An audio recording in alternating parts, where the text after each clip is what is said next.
영어로 얘기할래. Good morning, ladies and gentlemen.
좌석에 앉아주시면 대단히 감사하겠습니다. 곧 행사를 시작하겠습니다.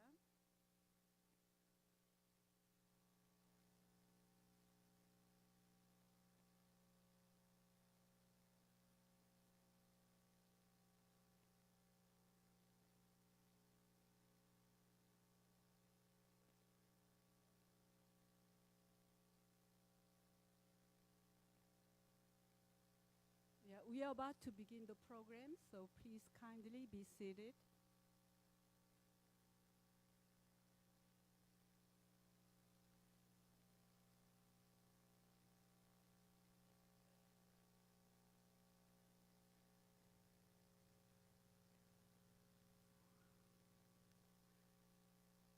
Good morning, ladies and gentlemen.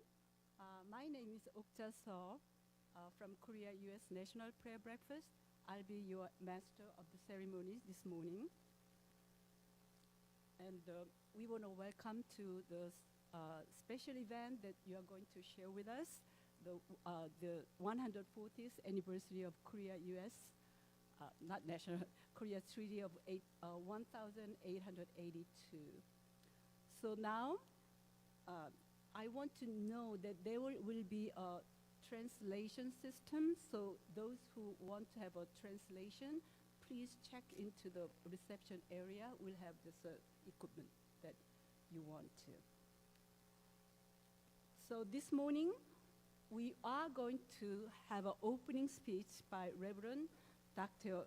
Ryoo, the senior pastor of Korean Central Presbyterian Church and also co-president of Korean Christian Association. Unexpectedly, he has tested positive for COVID-19 a few days ago. So although he loves to be with you in person, his heart and his prayers with you this morning, and he sends you warmest regards, and he's with us in person at this moment in his spirit. So we can pray for him. He will appreciate it. For the opening speech, for the Reverend Ryoo's welcome message, Reverend David Moon from the Korean Central Presbyterian Church will present his opening speech.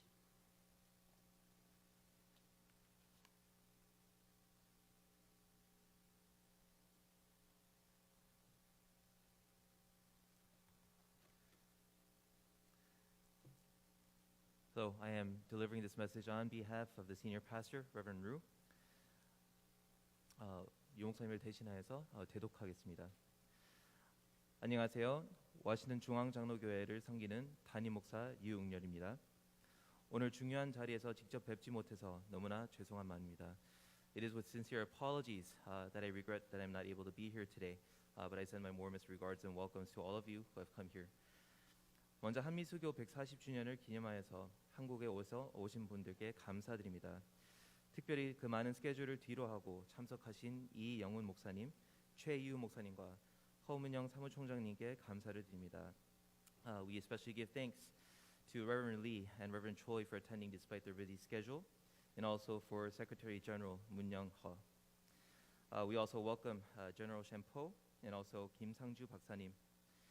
We thank you for all the people that have made their time and effort to come to this location and to commemorate this time with us. 먼저 한국 역사의 과거를 돌아보면 1882년은 한국 역사에서 중요한 이정표가 되는 해입니다. 1882 has been a special year of significance, especially in regards to Korean-American relationships.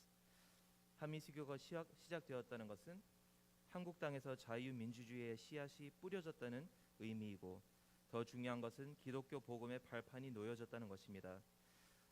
This year is especially important because it symbolizes that a free democratic society has been established, and also that we have a foundation for a Christian worldview established in the nation of Korea through this relationship. 한미수교를 시작으로 미국의 많은 젊은이가 이름도 생소한 한국 땅에서 예수님의 복음을 들고 들어왔습니다. This relationship was forged by young missionaries who came to Korea not knowing what was waiting for them, with the name of Jesus as missionaries. 영적으로 흑암의 땅에 십자가의 복음의 빛이 스며들기 시작했습니다. 근대 학문을 익히는 학교가 세워지고 한국 민족의 건강을 증진시키는 병원이 세워지고 곳곳에 선진 문명이 뿌리를 내리기 시작했습니다. Due to the relationships and the developments between America and Korea, Korea has seen many modern developments in education, in health, and also many transformational industries in Korea. 한국 역사는 정치, 경제, 문화 모든 면에서 특히나 기독교 신앙에서 미국에 많은 빚을 졌습니다. Korea has we are owing much to the American people and to his country for many of the developments that we have seen in Korea. 이제 140주년을 넘어 미래를 향한 하나님께 나아가야 할 때입니다. 한미 양국이 한반도의 평화 정착과 세계 속의 자유민주주의의 정신을 뿌리내리고 사랑과 섬김 그리고 희생의 정신으로 세상을 아름답게 만들어가며 기독교 복음으로 세상을 조금 더 행복하게 만드는 데 협력하기를 기대합니다. We pray that this relationship would lead to a prosperous and a wonderful relationship between both countries, which contribute to the welfare of the citizens of both countries. 오늘 이 자리를 위해 수고해 주신 여러분과 그리고 창조주여 구원자 되시는 하나님께 감사드립니다.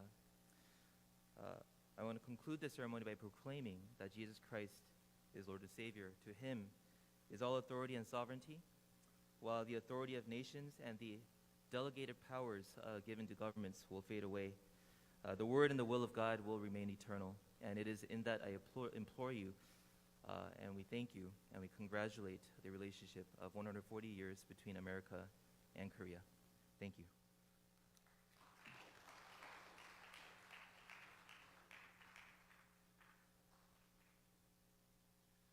Now we'll have a video presentation commemorating the 140th anniversary of Korea-U.S. Treaty of 1882.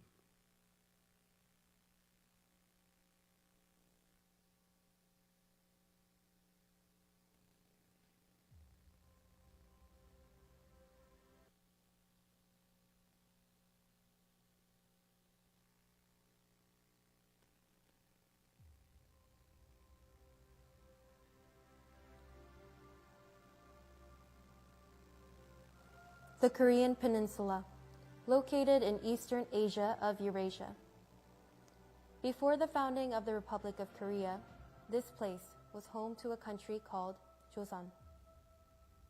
To Westerners, Joseon was known as the land of morning calm. At the time, Joseon was a closed-off country that kept to itself. Joseon restricted trade with foreign countries and had few established exchanges with the outside world. But in 1834, the United States showed interest in this closed-off country. U.S. Special Envoy Edmund Roberts, who was dispatched to Asia, announced his intentions to establish diplomatic ties with Joseon. The United States knocked on the doors of Joseon to establish diplomatic ties, but Joseon was unwelcoming, and their tightly closed doors did not open easily. But after about 50 years, Joseon finally opened its doors to the United States. On May 22, 1882, at Jeulpo, Incheon, Joseon and the United States signed the Treaty of Peace, Amity, Commerce, and Navigation. Joseon signed the treaty in the form of a bilateral agreement between Joseon and the United States through Joseon's plenipotentiary minister, Shin Hun, and the American plenipotentiary, Robert Schveldt. This was all arranged by Lee Hong-jang, an official of the Qing dynasty. However, in the process of signing the treaty, the Qing dynasty tried to insert a clause stipulating that they had suzerainty over Joseon. In response, Admiral Schveldt stubbornly refused, and he recommended the Joseon representative to use the Korean flag instead of the Qing dynasty's blue dragon at the signing ceremony. This triggered Joseon to produce the Taeguk Do-hyung-gi, and in the spring of the following year, the Taeguk-gi was officially established and distributed as the national flag of Joseon. What makes this treaty special to the two countries is that not only was it the first treaty signed with a Western country in Korean history, but it meant the United States recognized Joseon as an independent country, which began the Joseon-U.S. alliance in earnest. Additionally, this treaty served as an opportunity for missionaries Horace G. Underwood and Henry G. Appenzeller to officially set foot in Joseon, which they did on Easter, April 5th, 1885. After that, the first thing the Republic of Korea did after the establishment of their government in 1948 was to establish diplomatic relations with the United States and continue the Treaty of Peace, Amity, Commerce, and Navigation of 1882. In addition, after the Korean War broke out in 1950, the United States immediately dispatched a large-scale combat force to the Korean Peninsula, drawing international cooperation and providing full support to Korea through the UN. Immediately after the Korean War, South Korea and the United States signed the ROK-U.S. Mutual Defense Treaty to establish ROK-U.S. alliance relations, which has become a cornerstone for a strong ROK-U.S. alliance to this day. Based on the trust between the two countries built over a long period of 140 years, South Korea and the United States have been working together very closely in various fields, such as security and diplomacy. Today, the United States remains officially the only South Korean ally. South Korea and the United States must continue to grow together for peace and stability on the Korean Peninsula and in Northeast Asia with the foundation of a strong ROK-U.S. alliance. We go together.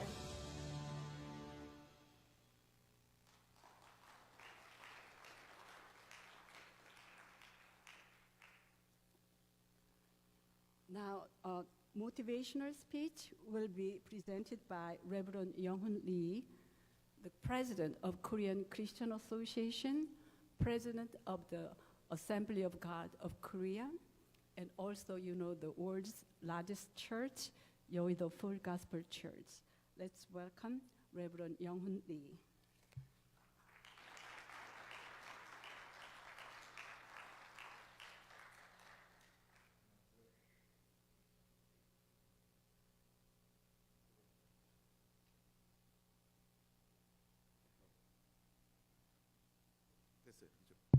예, 안녕하세요. Good morning.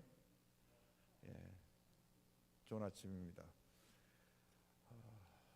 오늘 우리가 이 한미수교 140주년을 맞이하면서 오늘 이에 관련된 모든 이야기를 특별히 우리 교수님 또 관련된 또 한국과 미국에 있는 분들을 통해서 자세히 듣게 될 것입니다.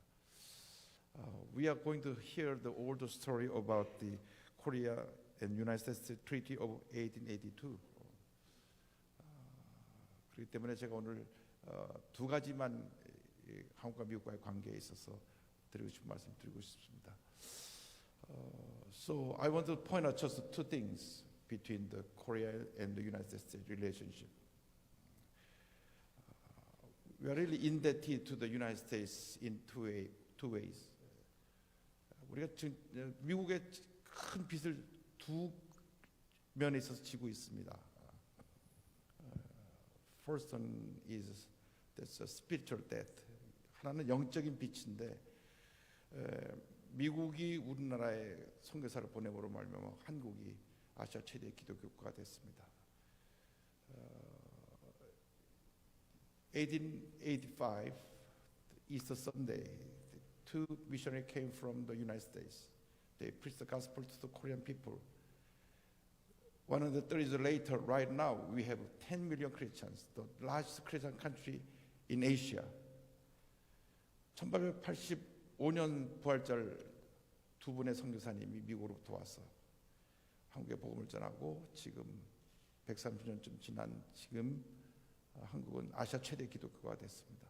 그래서 우리가 첫 번째 빚이 영적인 빚입니다. 이것은 정말 어떻게 우리가 그 빚을 다 갚아야 될지 지금 다시 우리가 전 세계 선교사를 보내고 있는데 그게 가장 큰 빚이고요. 두 번째 그 빚은 우리가 한국 전쟁을 통해서 진 빚입니다.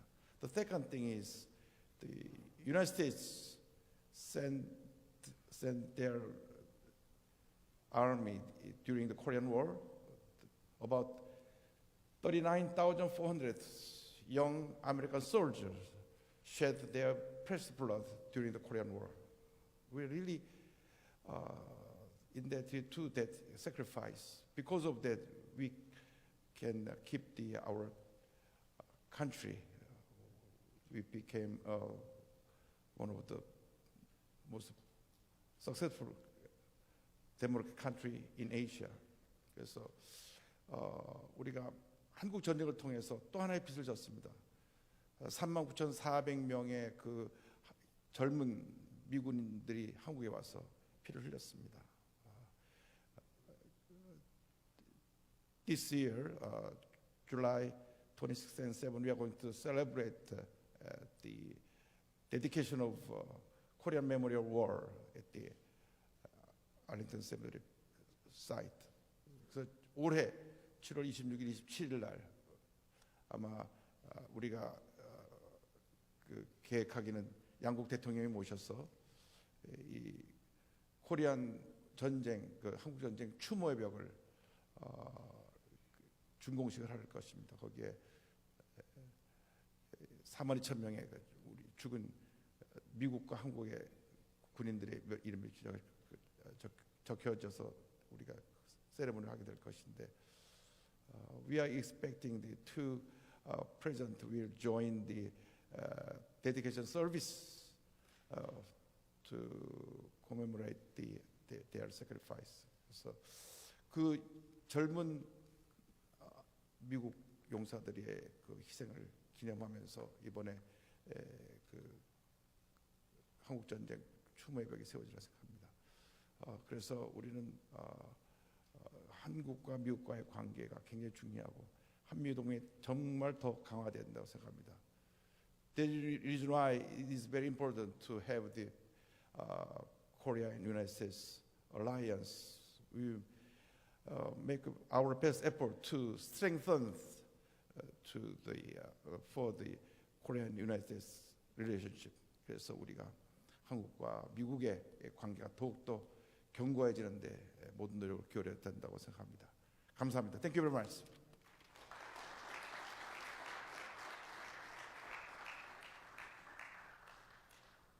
Yeah, next, congratulatory speech will be given by Mr. Sunny Park Sung-gun from the Korea. He's the president of Korean American Friendship Society.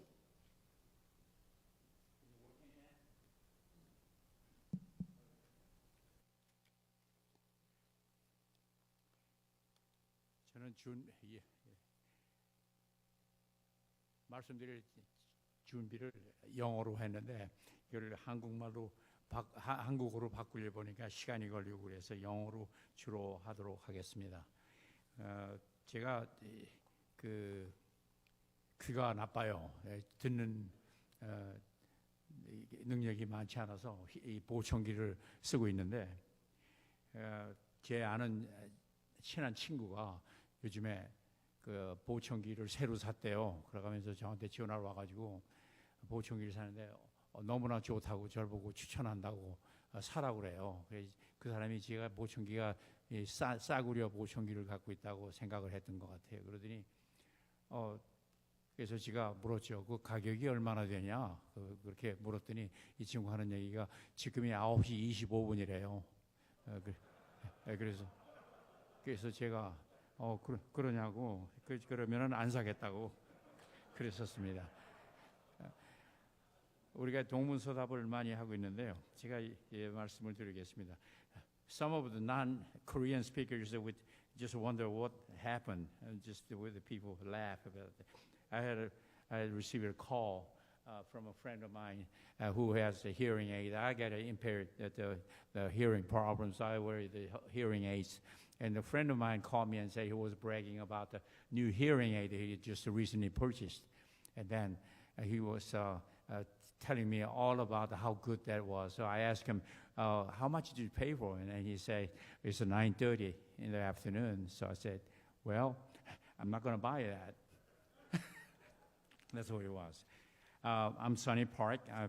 I am representing the American Korean Friendship Society based in Atlanta, Georgia. I started in 1996. We are working so hard to strengthening the existing relationship, the alliance, the relationship between the United States and South Korea. And we also encourage the Korean Americans to devote themselves to service in the neighborhoods and the local communities where they belong. Then we have several members, about 300 members working day and night. And I am very honored to be a part of this 140th anniversary of the U.S.-Korea Treaty celebration. The treaty changed a lot more than what anyone could have imagined. First, I would like to thank to the 한국기독교기념사업회, Korean Christian Association, and the Eung 목사님 and the Yoido 목사님 for the invitation and this such a historical commemoration. I am very honored. Among the countless historical changes the treaty brought, I would like to take the opportunity to comment on the roles of Americans of Korean ancestry, like myself, and play and the betterments for the United States. Many of you may agree with me that treaty once benefited one side, sided with Korea more than both, instead of a mutual at the beginning. However, nowadays, the United States turned to benefiting the treaty several different ways. I want to emphasize that something the U.S. is enjoying from the treaty, which she never expected. It's about the devotions Americans of Korean ancestry make each day and every day.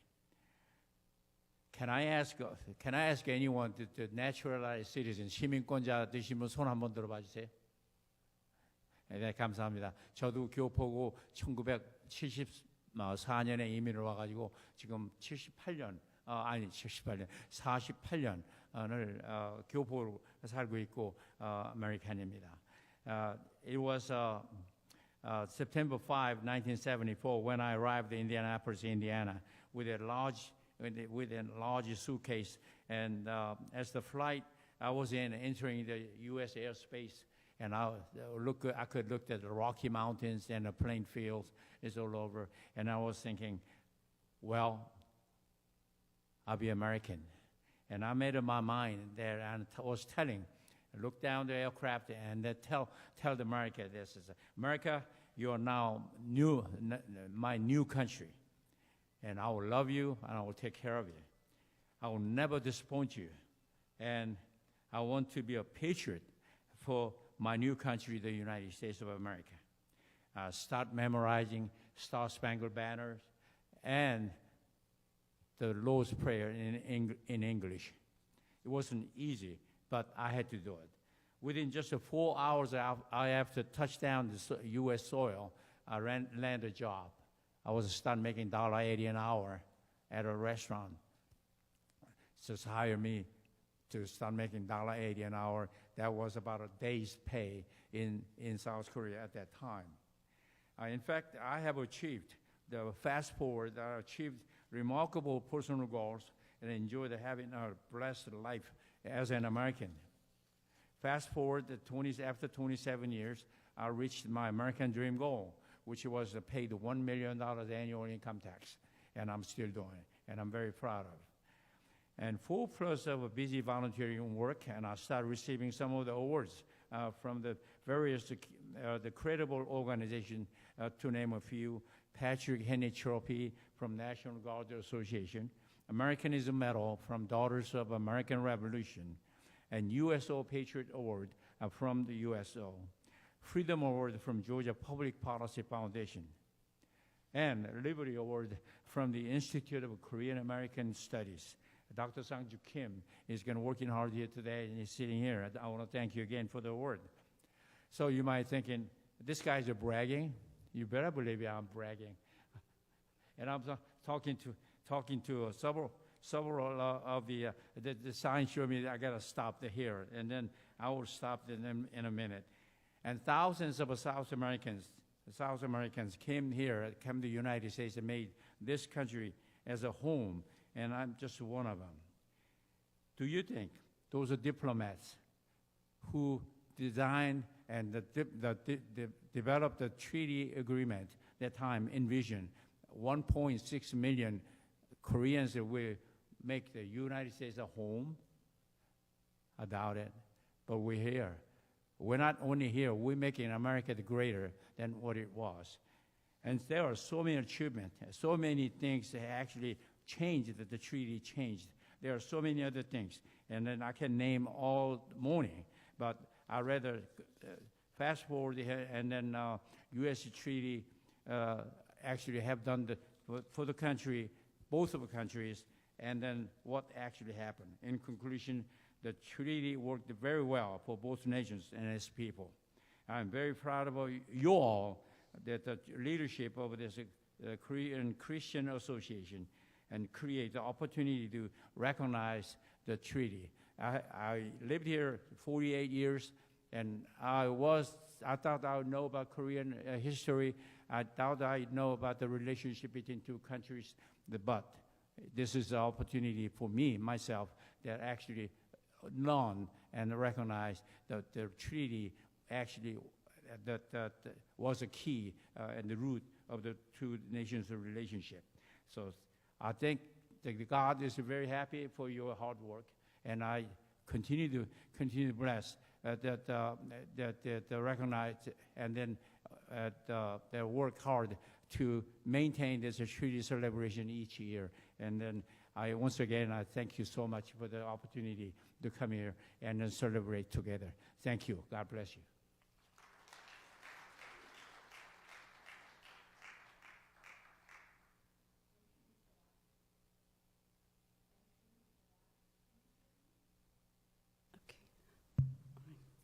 Now we have a congratulatory speech. It will be given by Reverend Dr. Art Lindsley. He's the Vice President, Theological Initiatives at the Institute for Faith, Work, and Economics. And he's also a member of the National Prayer Breakfast. And he kindly gave a wonderful, wonderful entertainment yesterday at the Cedar House. And we really also enjoyed it. And we want to thank you so very much. Let's welcome Reverend Art Lindsley.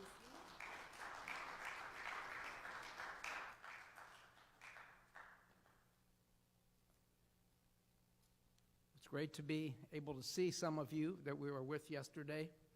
We had a great time with Congressman Adderhold and General Kicklighter, who was over the Korean forces at one point and over the Pacific forces. And so it's great to be here. It's a real honor to be able to speak to you on this occasion.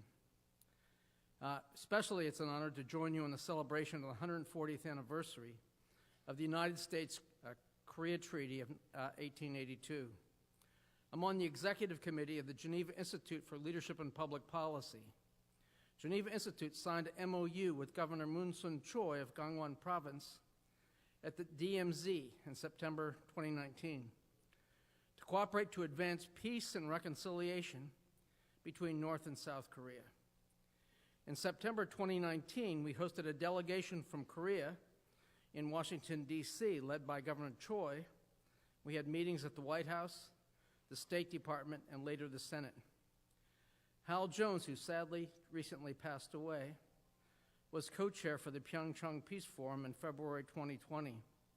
I was honored to co-chair the Peace Forum in February 2021 and again in February 2022. Since then, we formed the Inter-Gangwon Cooperation Committee, and we have a group of committed political and military leaders pursuing this task at the highest level of the U.S. government. I would like especially to acknowledge Peace Korea for being a bridge between the Korean Church, the American Church, the Geneva Institute, and the National Prayer Breakfast. It's a privilege to cooperate with the Korean Church and the Korean Christian Association for this 140th anniversary. We pray that South Korea will continue to pursue the political, economic, and religious freedom that so quickly brought the Republic of Korea from poverty to prosperity. Freedom involves a golden triangle. Freedom requires virtue. Virtue requires faith, and faith requires freedom. Freedom without virtue leads to chaos and violence. Virtue is necessarily grounded in faith commitments.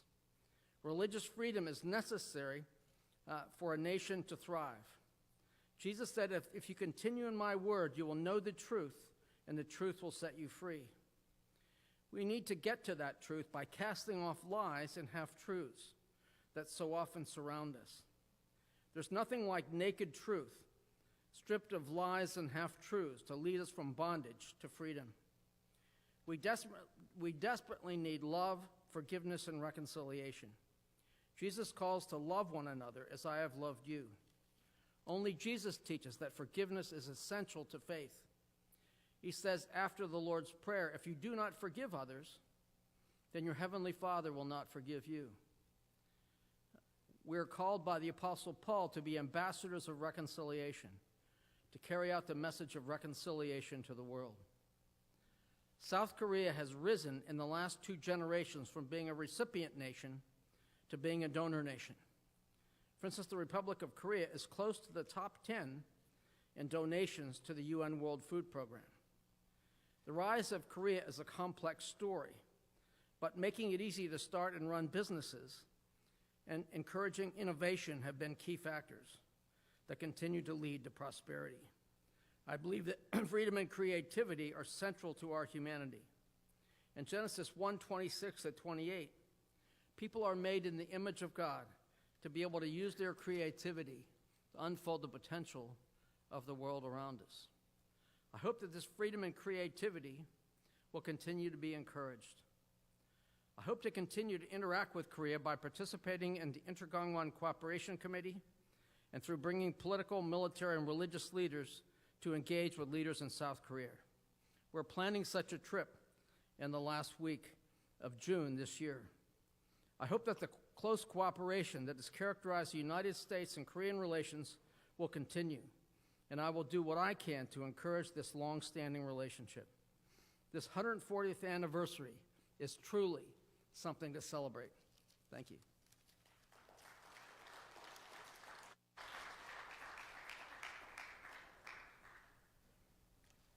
Thank you, Dr. Lindsley.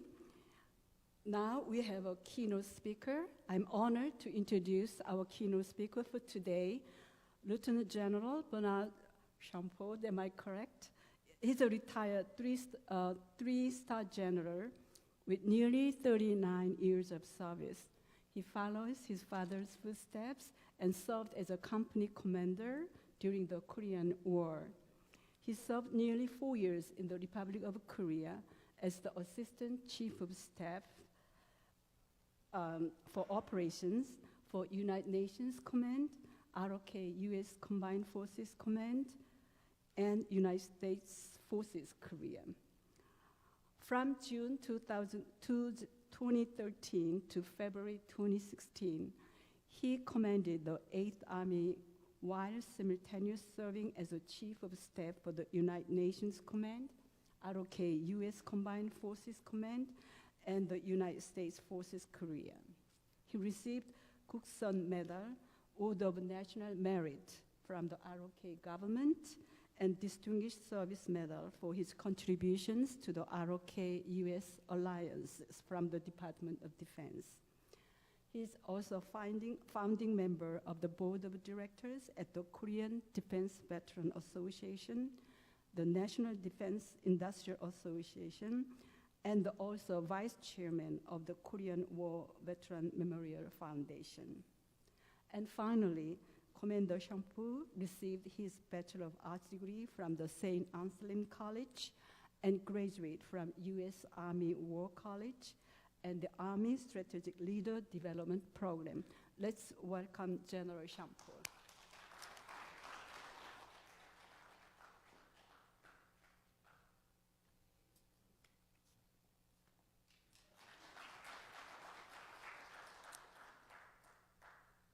안녕하십니까? I know this is a secular conference, but since we're in a church, I also want to offer the Lord's peace to all of you. Good morning. It is indeed an honor and a privilege to join you this morning to acknowledge and celebrate the 140th anniversary of the United States Korea Treaty of 1882. I'd first like to personally thank Reverend Eung Hoon and Dr. Ha Moon-young of the Korean Christian Association for their gracious invitation for me to join you today. I'd also like to acknowledge the many other distinguished attendees, bishops, clergy, elders, and including, although he's not physically with us today, and I hope his recovery is quick from COVID, Reverend Ryoo, and also my good friend and fellow Korean War Veterans Memorial Foundation board member, who we heard from, Mr. Sonny Park.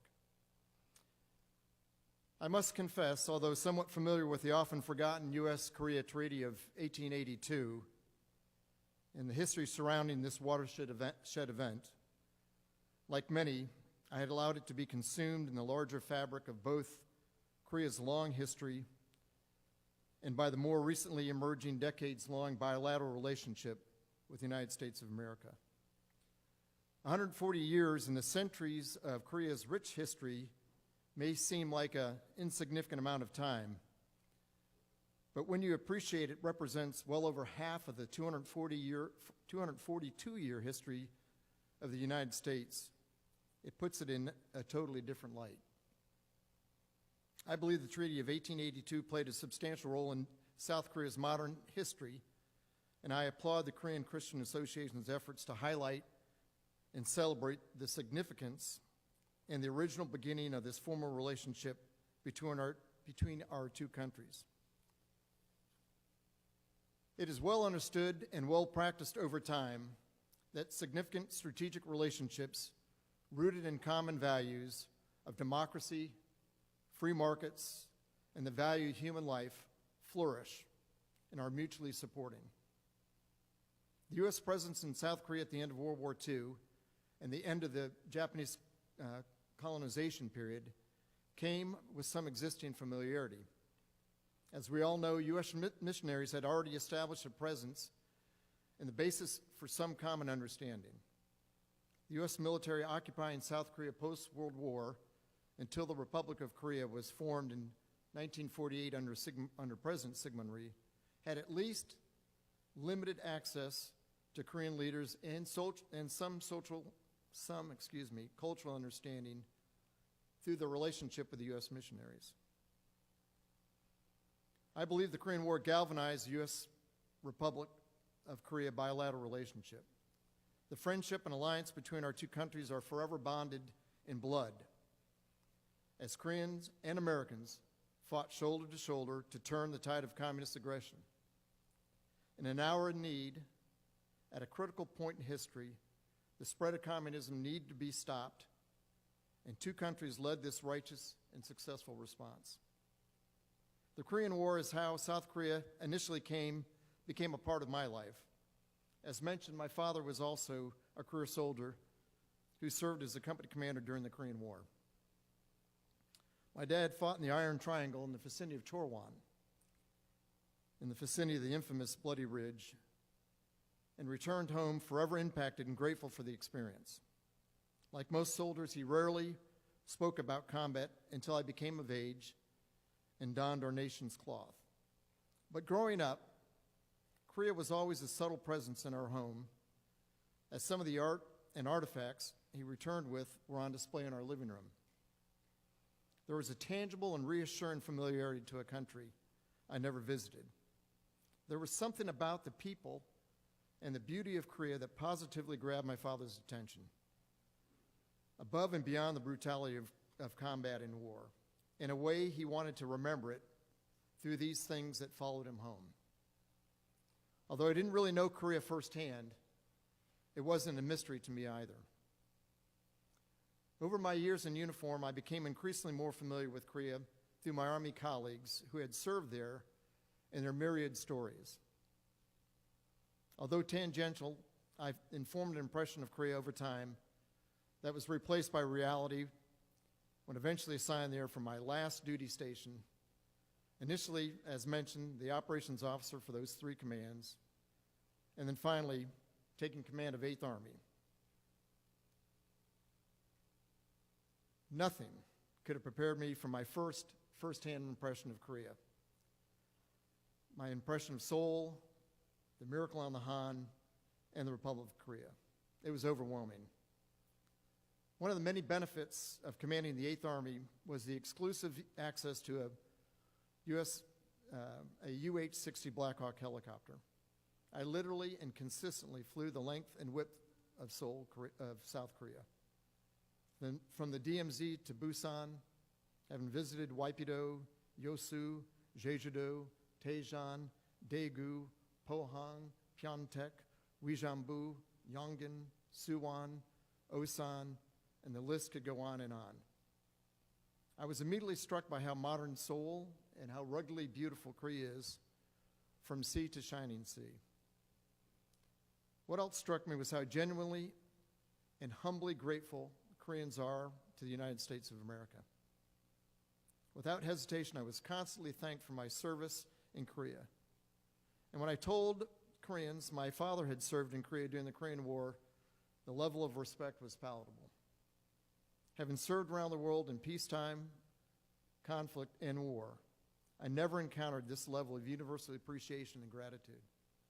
Koreans who had sacrificed and worked so hard to build this vibrant, economically viable country from the devastation of war were so quick to give the U.S. and others who had fought there credit. It was and remains a sentiment I will never forget. This pride, this humility, and this selfless gratitude. The level of common values also impacted me. I could feel a desire for South Koreans to do good and to do well. There was noticeably a value system based on democratic principle. The Republic had pulled itself up and had become a responsible country, not only capable of addressing the existential threat to the North, but a willing participant in the community of nations through peacekeeping activities and generous involvement and donations to help address international calamities. To honor my father and the legions of Americans that fought in the Korean War, in the Forgotten War, I became involved in the Korean War Veterans Memorial Foundation and currently serve as its vice president. In the shadow of the majestic Lincoln Memorial, in the heart and soul of our nation's capital, quietly and powerfully on watch, protecting the legacy of those who made the ultimate sacrifice, and as President Lincoln said, gave the last full measure of devotion, is the Korean War Veterans Memorial. It not only stubbornly reminds us that freedom isn't free, but it showcases how enduring and special the relationship is between the Republic of Korea and the United States of America. The generosity of many, many individuals, including Mr. Sonny Park, groups, organizations, churches, and most importantly and critically, the Republic of Korea, which donated over $22 million. We are completing the renovation of the memorial and adding a wall of remembrance.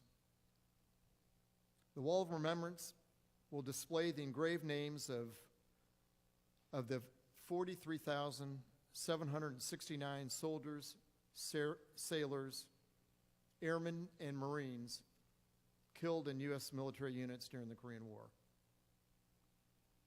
And incredibly, this number includes over 7,600 Koreans from the Korean augmentation to the United States Army, or KATUSA, as we all commonly know them.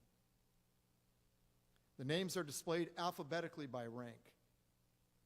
And just as they died, shoulder to shoulder, sometimes in each other's arms, Korean names are forever etched in stone next to American names. A timeless and very visual expression of a unique mutual trust and respect. I know of no other country that willingly and selflessly placed their sons in a foreign country's military under foreign leadership during war.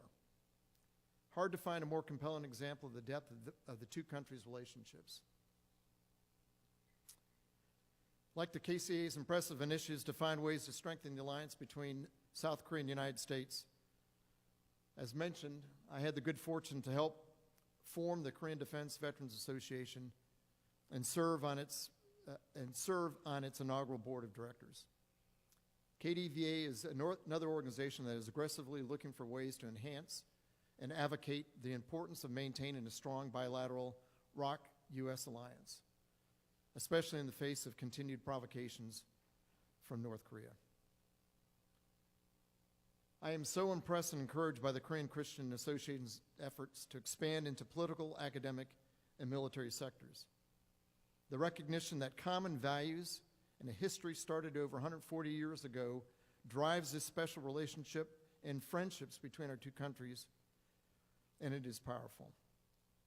I'm equally impressed and grateful that KCA recognizes and acknowledges the role Christianity played in the development of the Republic of Korea as a free and prosperous nation, and was essential in the development and growth of the strong alliance with the United States. The foundation of both nations' democracies are the belief in the rule of law, human rights, and religious freedom. These come from core Christian values that are the bedrock of our alliance and our mutual defense treaty.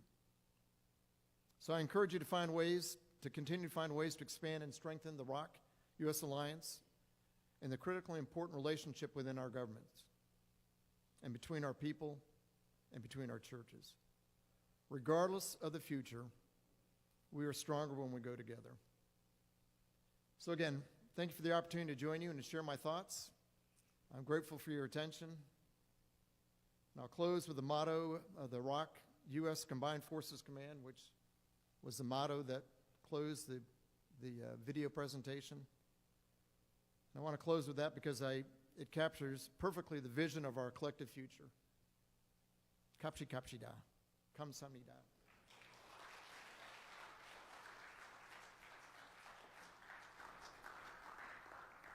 Thank you, General Shampoo. Well, this will conclude part one session for the opening ceremony, and I want to thank you all the speakers. And we are going to have a group photo session, so all the speakers, please come to the front. Please, we take a photo session right now. Include Dr. Kim also. Please come from Kim-san.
Yeah. Now those who will present the session number 1, please be seated at the front seat.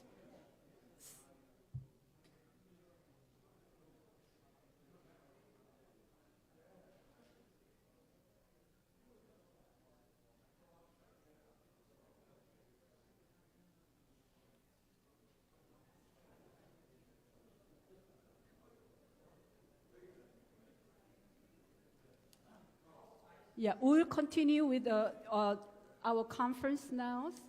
We are not done yet.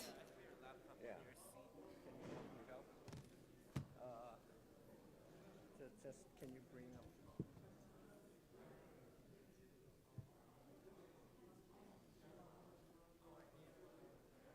Okay. This is my. Oh, this is horrible. 김명수 교수. Dennis. Okay. So he's going to be your discussant. Okay. He's as famous as you are.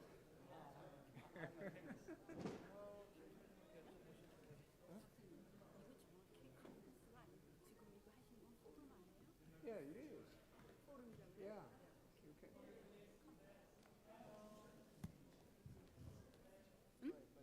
Yeah, we are going to start the session number 2 in 1 minute, so please kindly be ready.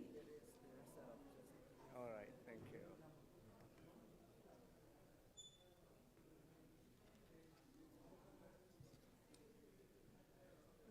For those fellowship, we have a lunch break right after the first forum, so you can have fellowship afterwards. 지금 우리 프로그램 시작합니다.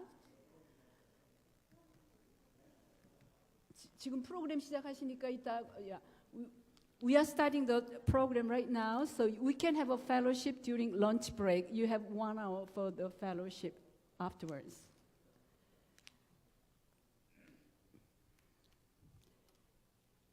Now we'll have the forum, session 1, with the theme of History and Significance of Korea-U.S. relations. I am honored to introduce Dr. Sang-Juk Kim, who is the Vice President of International Korean American Studies, and the presenter will be Dr. Myung-Soo Park, the Planning Committee of Korean Christian Association. He also Professor Emeritus, Seoul Theological University. Also discussant today, we'll be honored to have Mr. Dennis Halpin, ICAS Fellow. Let's welcome them all. Thank you.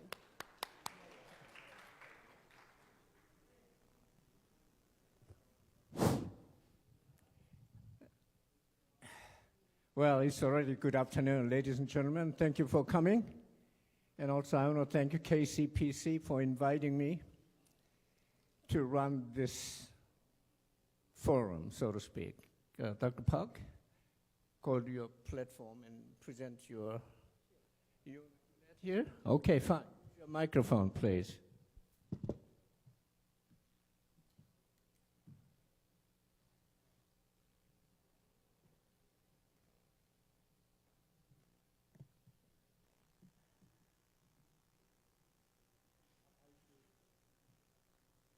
You have to put it close to your microphone. It's already set. 땡큐. 저는 한국에서 왔기 때문에 한국말로 하겠습니다. 아마 좋은 통역이 있으리라고 생각을 합니다.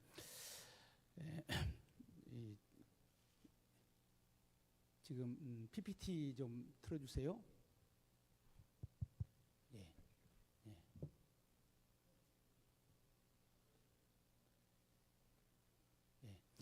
제가 오늘 강의할 주제는 조미수호 통상조약의 체결 과정과 그 의의에 대한 제 고찰입니다. 우선 조미통상수호조약, 한미조약이 어떻게 시작했는가 하는 것을 좀 설명을 하고 그것이 갖고 있는 의의에 대해서 말씀을 드리려고 합니다.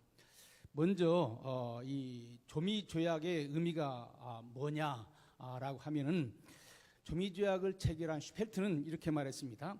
19세기의 마지막 폐쇄 국가를 서구 문명의 범주에 편입시킨 사건이다 이렇게 말했습니다. 그러니까 조미조약 이전에 우리 한국은 중국을 중심으로 한 중화질서에서 살고 있었습니다. 그러나 조미조약이 맺어진 다음에, 한미조약이 맺어진 다음에 한국은 서구문명으로 들어오게 되었다고 하는 것입니다. 바로 그 중심에 서 있는 것이 이 조미조약이라고 하는 것입니다. 그런데 최근에는 이 조미조약에 대해서 매우 부정적인 그러한 연구가 나오고 있습니다. 일부 진보적인 학자들은 이 조미조약이야말로 서구 제국주의가 한국을 침략한 첫 번째 사건이다 이렇게 설명을 하는 것입니다. 과연 이런 주장이 맞는가 틀리는가를 확인하기 위해서 1차적으로 저는 조미조약이 어떻게 체결되었는가 하는 것을 역사적으로 살펴본 다음에 그 다음에 그것이 가지고 있는 의미에 대해서 설명을 하려고 합니다. 제가 여기에서 얘기하려고 하는 핵심 주제는 이 조미조약은 미국은 침략 세력으로가 아니라 극동의 위협 국가들로부터 조선을 지켜줄 것이라고 하는 전제에서 출발한다고 하는 것입니다. 당시 1880년대에 우리 조선을 위협하는 나라는 일본과 러시아였고, 일본과 러시아를 어떻게 막을 것인가라고 하는 그 점에서 미국이 출현하고 있다고 하는 것입니다. 그러니까 미국은 한국을 침략하기 위해서 온 것이 아니라 일본과 러시아의 침략을 막기 위해서 중국과 한국은 미국과 협력을 했다고 하는 것이 제 얘기의 핵심 포인트가 되겠습니다. 먼저 조미조약이 맺어지게 되는 동북아 정세에 대해서 설명을 하겠습니다. 사실 조미조약을 자세히 살펴보면 조미조약의 핵심은 중국입니다. 중국이 조미조약을 맺으려고 노력을 했습니다. 왜 그러냐면은 중국은 서구 열강이 들어오면서부터 중국이 가지고 있는 속방을 하나씩 잃어버리기 시작했습니다. 버마는 영국에게 넘어갔고요. 베트남은 프랑스에게 넘어갔고요. 그다음 유구는 일본에게 넘어갔고요. 따라서 이제 조선이 남았는데 이 조선마저 빼앗기게 되면은 중국은 매우 위험한 나라가 되는 것입니다. 그래서 중국의 가장 큰 관심은 어떻게 조선을 자기의 속방으로 유지할 수 있느냐라고 하는 것이 가장 중요한 관심이었습니다. 그래서 중국의 외교관들은 조선을 어떻게 지킬 것인가, 서구 열강의 침입 가운데서 조선을 어떻게 지킬 것인가라고 하는 것이 가장 중요한 과제였는데, 여기에 대해서 주1 청나라 공사했던 하여장이라고 하는 사람은 이렇게 말했습니다. 중국이 조선을 다루는 데 있어서는 세 가지 방책이 있다. 하나는 상책이고, 또 하나는 중책이고, 또 하나는 하책인데, 상책은 중국이 아예 조선을 한 지방으로 편입시켜버리는 것이다. 그러니까 중국의 여러 성이 있듯이 조선을 중국의 한 성으로 편입시켜버리는 것이다. 두 번째는 조선을 그냥 놔두고 중국에서 고위 관료를 조선에 파송해서 조선을 통치하는 것이다 라고 하는 것. 세 번째는 조선을 그냥 놔두고 서양 여러 나라와 조약을 맺고 조약의 첫 번째에 조선은 중국의 속방이다라고 하는 것을 명시하는 것, 이것이 제일 하책이다 이렇게 말했습니다. 그러니까 사실 가능하면은 중국은 한국을 흡수해서 자기 한 나라로 만들기를 원했고, 그것이 안 되면은 중국의 고위 관료를 파송해서 조선을 지배하기를 원했지만은, 그것이 어려우면은 이제 국제 조약을 맺는 데 있어서 조약문 제일 첫 번에 조선은 중국의 속방이다라고 하는 것을 명시하면은, 그리고 그 조약문을 다른 나라에 보여주면은 다른 나라가 조선에 대해서 욕심을 내지 않을 것이 아닌가 이렇게 생각을 했습니다. 이것이 하여장이라고 하는 사람이 조선에 대해서 얘기한 3책입니다. 세 가지 대책입니다. 그래서 중국은 어떻게든지 이제 이 세 가지 대책 가운데 첫 번째, 두 번째 대책은 좀 지나치고 세 번째 대책을 중심으로 조선 문제를 해결해야 되겠다 이렇게 생각을 한 것입니다. 그래서 중국은 우선 조선을 설득을 해야죠. 그래서 국제무대에 나올 수 있도록 해야 됩니다. 조선은 국제무대에 나오기를 원하지 않았어요. 그래서 중국은 조선책략이라고 하는 책을 써가지고 이 한국을 국제무대에 나오도록 얘기했습니다. 조선책략이라고 하는 것은 여러분들 아시겠습니다만은 러시아의 위협이 지금 다가오고 있는데 중국 혼자 러시아를 막을 수 없기 때문에 미국을 끌어들여서 러시아를 막아야 한다라고 하는 것입니다. 이것을 고정이 있고 이거 그럴듯하다. 그래서 원래는 조선은 문을 닫은 나라지만은 이제 문을 열고 서양 여러 나라와 손을 잡아야 되는데, 그 중에 미국과 손을 잡아야 되겠다 이렇게 생각을 한 것입니다. 그 다음에 이제 중국 외교관 가운데서 실질적으로 이 당시에 조선 문제를 다루는 사람은요 누구냐면 하여장이라고 하는 사람입니다. 사실 중국 천자, 중국의 황제는 하여장에게 조선 문제를 일임을 했습니다. 그래 조선 사람들은 잘 다 모르고 있었지만은 중국의 황제는 조선 문제를 중국의 최고 위치에 있는 외교관인 하여장에게 조선 문제를 다루라 이렇게 얘기했습니다. 그런데 그 이전에 중국과 조선 사이의 관계를 중화질서라고 말하는데 중화질서에 의하면 중국은 내정 문제에 간섭을 하면 안 됩니다. 조선의 내정 문제에 대해서 간섭을 하면 중화질서를 어기는 것이 되는 거예요. 그래서 이용장은 조선을 문 열게 하는 데 있어서 공식적으로 하기보다는 비공식적으로 해야 되고 강제적으로 하기보다는 은근히 뒤에서 해야 된다 이렇게 생각을 한 것입니다. 그래서 중국과 조선 사이에 오가는 그런 사람들을 불러서 이용장이 설명을 했습니다. 지금 러시아가 내려오려고 하는데 러시아를 막으려면 미국의 도움이 필요하다. 그런데 미국은 어떤 나라냐? 땅덩어리가 크기 때문에 조선을 식민지로 만들려고 하지 않는다. 미국이 원하는 것은 무역을 원하는 것이지 그 이상의 것은 원하지 않는다. 따라서 미국과 손을 잡게 되면은 다른 나라로부터 조선을 지킬 수 있다라고 하는 것을 말하자면은 그 이용장이 그 외교관들에게 설명을 하고 그 외교관은 고종에게 그것을 설명을 해서 고종은 마음문을 열고 이제 미국과 손을 잡는 것이 좋겠다 이렇게 생각을 했던 것입니다. 여기에서 제가 얘기하려고 하는 포인트는 미국은 침략 세력으로 온 것이 아니고 다른 나라의 침략을 막기 위해서 온 세력으로 이용장과 고종은 이해하고 있다고 하는 것입니다. 이 점이 매우 중요한 포인트라고 하는 것입니다. 그래서 이제 고종이 이용장한테 조선은 미국과 조약을 맺을 의사가 있다라고 하는 얘기를 하니까 이용장이 미국에 있는 슈펠트를 중국으로 불렀습니다. 그래서 중국에서 조약이 이제 진행이 되게 되는 것입니다. 시간이 없기 때문에 간단하게 넘어가도록 하겠습니다. 그래서 천진에서 이제 본격적인 조약이 시작이 되는데 사실은 이제 이것이 1881년 겨울에 이 준비가 이루어졌습니다. 이용장은 원래 천진에 살았지만은 겨울이 되면은 보정이라고 하는 곳에서 그의 겨울을 보냈습니다. 이 보정으로 사람들을 모아가지고 여기에서 이제 회의를 했는데 여기에서 이제 이용장과 이 조선 측 대표 김윤식이라고 하는 사람이 서로 조선 측이 뭐라고 조약문에 내놓을 것인가라고 하는 것을 서로 상의하게 되었습니다.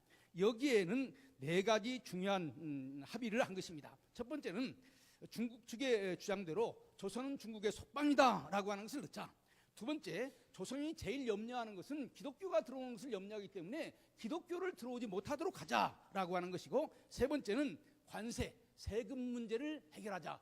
일본과 조약을 맺을 때 관세가 없었습니다. 그런데 미국과 조약을 맺을 때 관세를 매겨서 조선이 경제적으로 이익을 얻도록 하자라고 하는 것이었고, 네 번째, 이제 치해법권, 외국 사람들이 오면 치해법권을 가지고 있었는데 그것을 마음대로 인정하지 말고 제한하자라고 하는 것을 이렇게 얘기를 했습니다. 여기에 대해서 미국 측 입장은 이렇습니다. 조선의 독립을 분명히 해야 된다. 그 다음에 미국 배가 미국에서 중국으로 가는데 안전한 항로를 개척하도록 해야 된다. 그리고 가능하면은 무역을 할 수 있도록 해야 된다라고 하는 것입니다. 그래서 이제 이런 양측의 안을 갖고 1882년 3월에서 4월 동안에 천진회담을 열게 되었습니다. 천진회담의 제1조가 중요한데 제가 읽어보겠습니다. 읽을 시간이 없으니까 중요한 요점을 얘기하겠습니다. 이것이 이제 제1조와 부록이 조선 측의 입장에서 제일 중요한 것입니다. 이 네 가지를 얘기할 수 있습니다. 첫 번째는 조선은 중국의 속방이다. 중국의 속국이다라고 하는 것이고, 두 번째, 중국과 미국은 조선을 보호한다. 조선은 미국의 보호국이 된다라고 하는 것이고요. 세 번째는 조선이 부당하게 어려운 일을 겪을 때 미국이 도와준다라고 하는 것이고, 이런 조약문을 여러분들 잘 들어보시길 바랍니다. 중국의 정부가 인정해야 된다. 이 조약을 조선이 인정하는 것이 아니라 중국의 정부가 인정해야 된다. 이렇게 되어 있었습니다. 이런 네 가지를 제안했는데 미국은 그 중에 세 가지를 다 수용을 했습니다. 미국이 세 가지 다 받아들이겠다. 큰 틀에서 받아들이겠다. 이렇게 얘기했습니다. 그러나 한 가지 문제입니다. 속방, 조선을 중국의 속방으로 만든다. 이것은 받아들일 수 없다. 왜 그러냐면은 미국은 조선을 독립국가로 인정을 하기 때문에 속방과 독립국가가 아닌 조선과 조약을 맺을 수 없다. 미국 의회는 독립국가 조약을 맺기를 원하는 것이지 속방과 조약을 맺기를 원하는 것은 아니다. 그래서 중국은 속방 조항을 넣으려고 조미조약을 체결했지만은 미국은 이것을 아주 강력하게 반대를 했던 것입니다. 사실 이것은 조선을 위해서 반대한 것이고 미국의 입장에서는 이런 중국의 입장을 수용할 수가 없었습니다. 또 하나 중요한 것은 중국이 미국을 끌어들이면서 중국과 미국이 같이 공동으로 조선을 보국으로 만들자 이런 말을 넣었습니다. 그래서 조인트 프로텍터 오브 코리아, 조선을 공동으로 보호하자 이렇게 말했는데 미국은 우리는 조선을 보호하고 조선을 식민지로 만들 그런 책임을 지기를 원하지 않는다. 조선 문제에 깊이 들어가기를 원하지 않는다. 우리는 그런 조약을 맺을 수 없다. 이렇게 해서 그것을 부정을 했습니다. 그러니까 다른 조항은 조선이 원하는 대로 다 받아들였지만은 조선이 중국의 속방이라고 하는 것, 이것은 받아들이지를 않은 것입니다. 이것이 조미조약의 매우 중요한 핵심인 것입니다. 이것을 정리하는 것으로 제 강의를 마치려고 합니다. 크게 정리를 해보면요, 중국은 러시아와 일본의 위협 아래 그 조선을 중국의 속방으로 유지하려고 했습니다. 그러나 미국은 이것을 인정하지를 않았어요. 미국이 원하는 것은 중국으로 가는 안전한 항로를 확보하는 것이 미국의 가장 중요한 관심이었습니다. 조선은 이제 그 미국을 통해서 러시아를 막기를 원했고, 또 한 가지는 그 조건이 하나 있었는데 기독교가 들어오면은 안 된다라고 하는 조항을 넣기를 원했습니다. 그러나 미국이 안 된다라고 하는 조항은 받아들이지를 않았어요. 어떻게 했느냐? 미국은 선교의 자유에 대해서 말하지 말자. 그래서 이 조미 조약에 의하면은 선교를 주장하지도 않았고 선교를 반대하지도 않았습니다. 그 대신 문화 교류를 얘기했습니다. 왔다 갔다 할 수 있다. 그래서 왔다 갔다 할 수 있다고 하는 문화 교류의 조항을 통해서 선교사들이 우리나라에 오게 된 것입니다. 결론적으로 얘기를 한다면은 미국은 제국주의적인 침략자가 아니라 극동 분쟁의 해결자로서 왔다고 하는 것이고요. 중국은 조선을 속방으로 만들려고 했지만은 그 중국의 목적은 미국에 의해서 좌절되었다라고 하는 것이고요. 조선은 종교에 대한 조선은 이제 중화 질서에서 만국공법 질서로 나가는 그 통로를 마련했다. 사실은 조미 조약을 통해서 이제 조선은 중국과의 관계를 청산하고 이제 새로운 세계로 나갈 수 있는 출발점을 얻게 되었습니다. 그리고 우리 기독교인 입장에서 중요한 것은 중국은 종교에 대한 조항을 조미조약에는 종교에 대한 조항은 없지만은 사실은 이 조미조약을 통해서 기독교가 우리 조선에 들어오게 되었다. 이상이 제 내용입니다. 이상입니다. Thank you, Myung-soo. That's wonderful. Now, before we go any further, let me introduce this little Korean flag you might have noticed. This is actually what I drew some odd years ago. At that time, there was no Korean flag available commercially. That's odd years ago. So I keep it the way it is, all right? So this is how I started my accidental career on this kind of episode. Now, can you run the first slide? I want to flip about 3 slides, then I'll go over to Dennis. Go ahead, first slide, please. First slide. Okay, while we're waiting for the first slide, Korea was first introduced to the West in 1645. That's how my lecture often starts, 1645 to 1653 by the Dutch merchant. the content is on our website. Second slide, which Myung-soo briefly mentioned, United States Congress legislated to send the commercial armada to Japan and Korea. That was 1845. That's the second slide. Again, contents are on our website. And third slide, well, if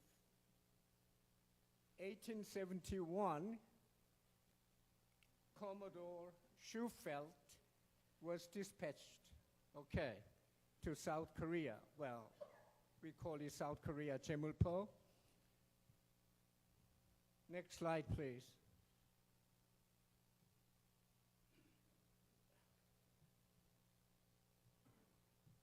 Then, 1882, New York Times critiqued the document signed at Jaemulpo. So this is how we approached this issue.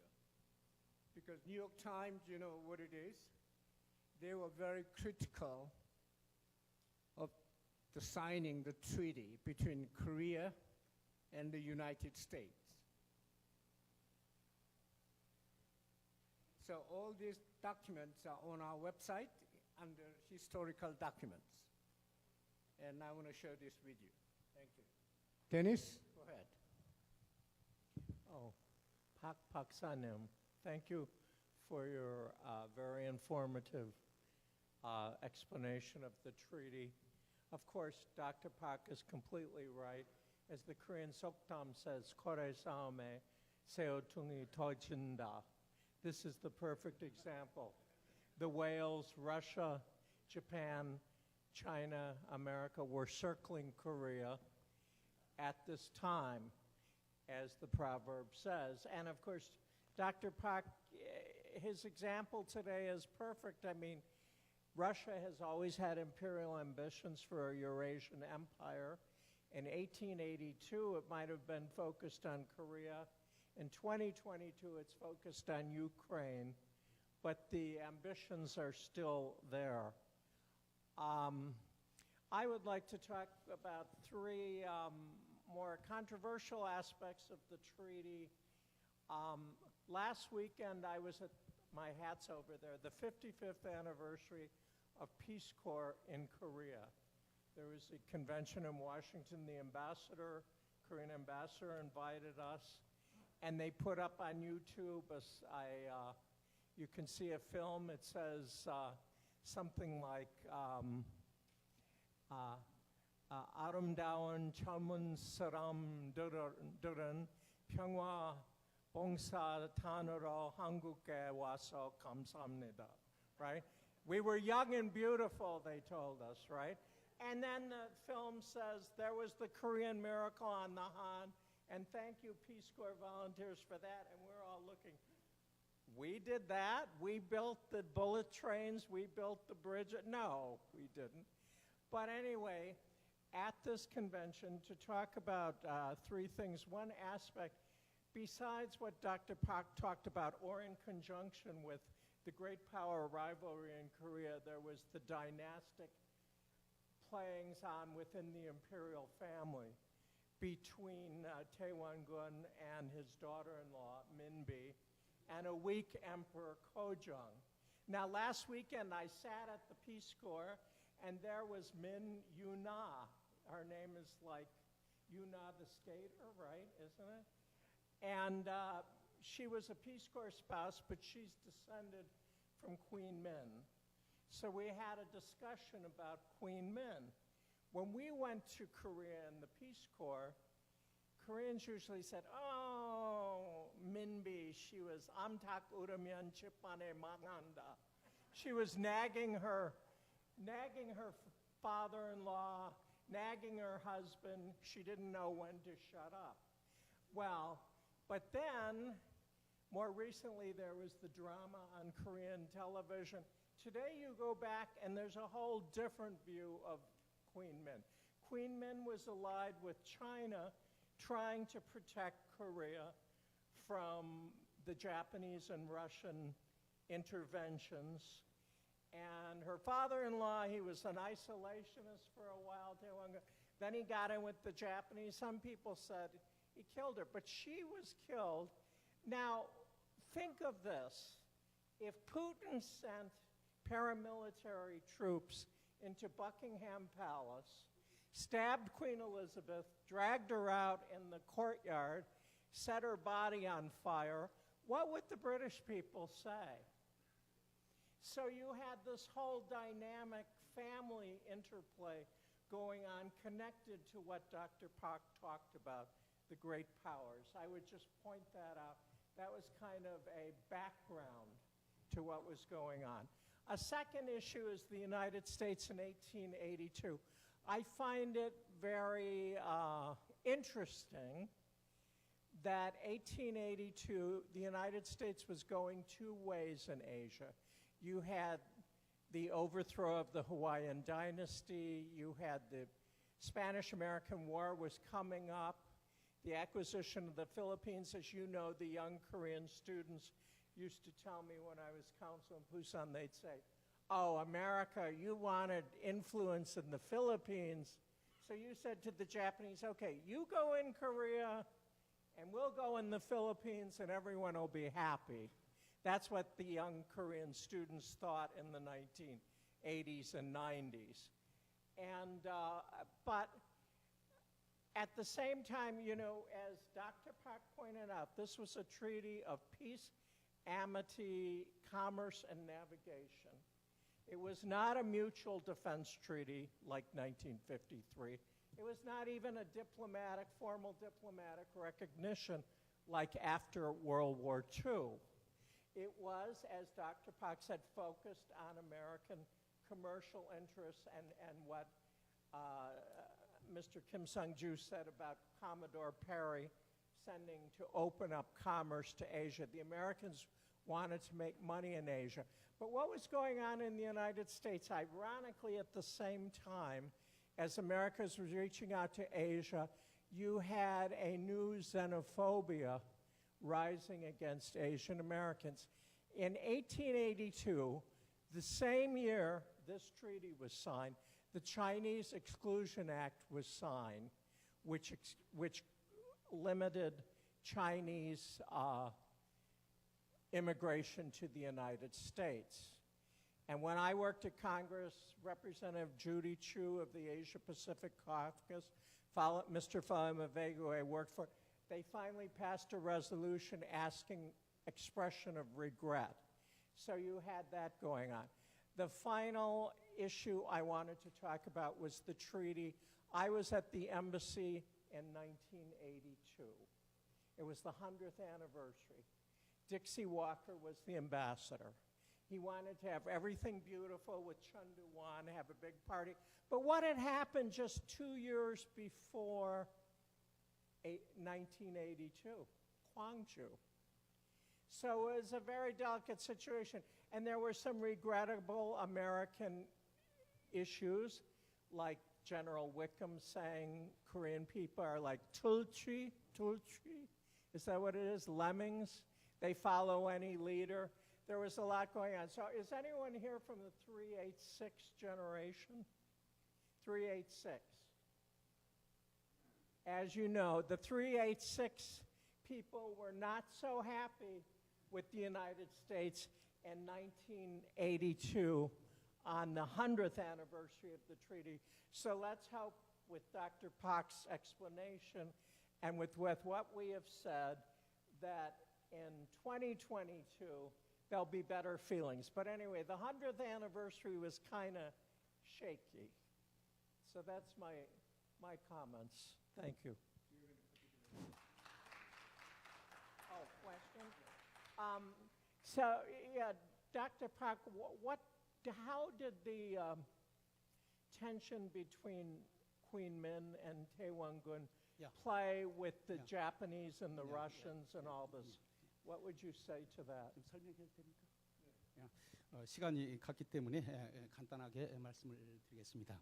1차적으로 1882년 조미 조약은 아직 민비의 영향력이 크질 않았습니다. 아직 그때는. 그렇기 때문에 민비는 그 대원군은 이미 물러나 있었던 당시고 1880년은 고종이 가장 개혁적으로 말하자면 조선을 하려고 했던 바로 그때입니다. 따라서 대원군도 그렇고 민비도 그렇고 아직 역사의 무대에 제대로 등장하지 않았을 때에 고종이 가장 독자적으로 활동할 수 있었던 때라고 하는 것을 첫 번째로 말씀을 드리고 싶습니다.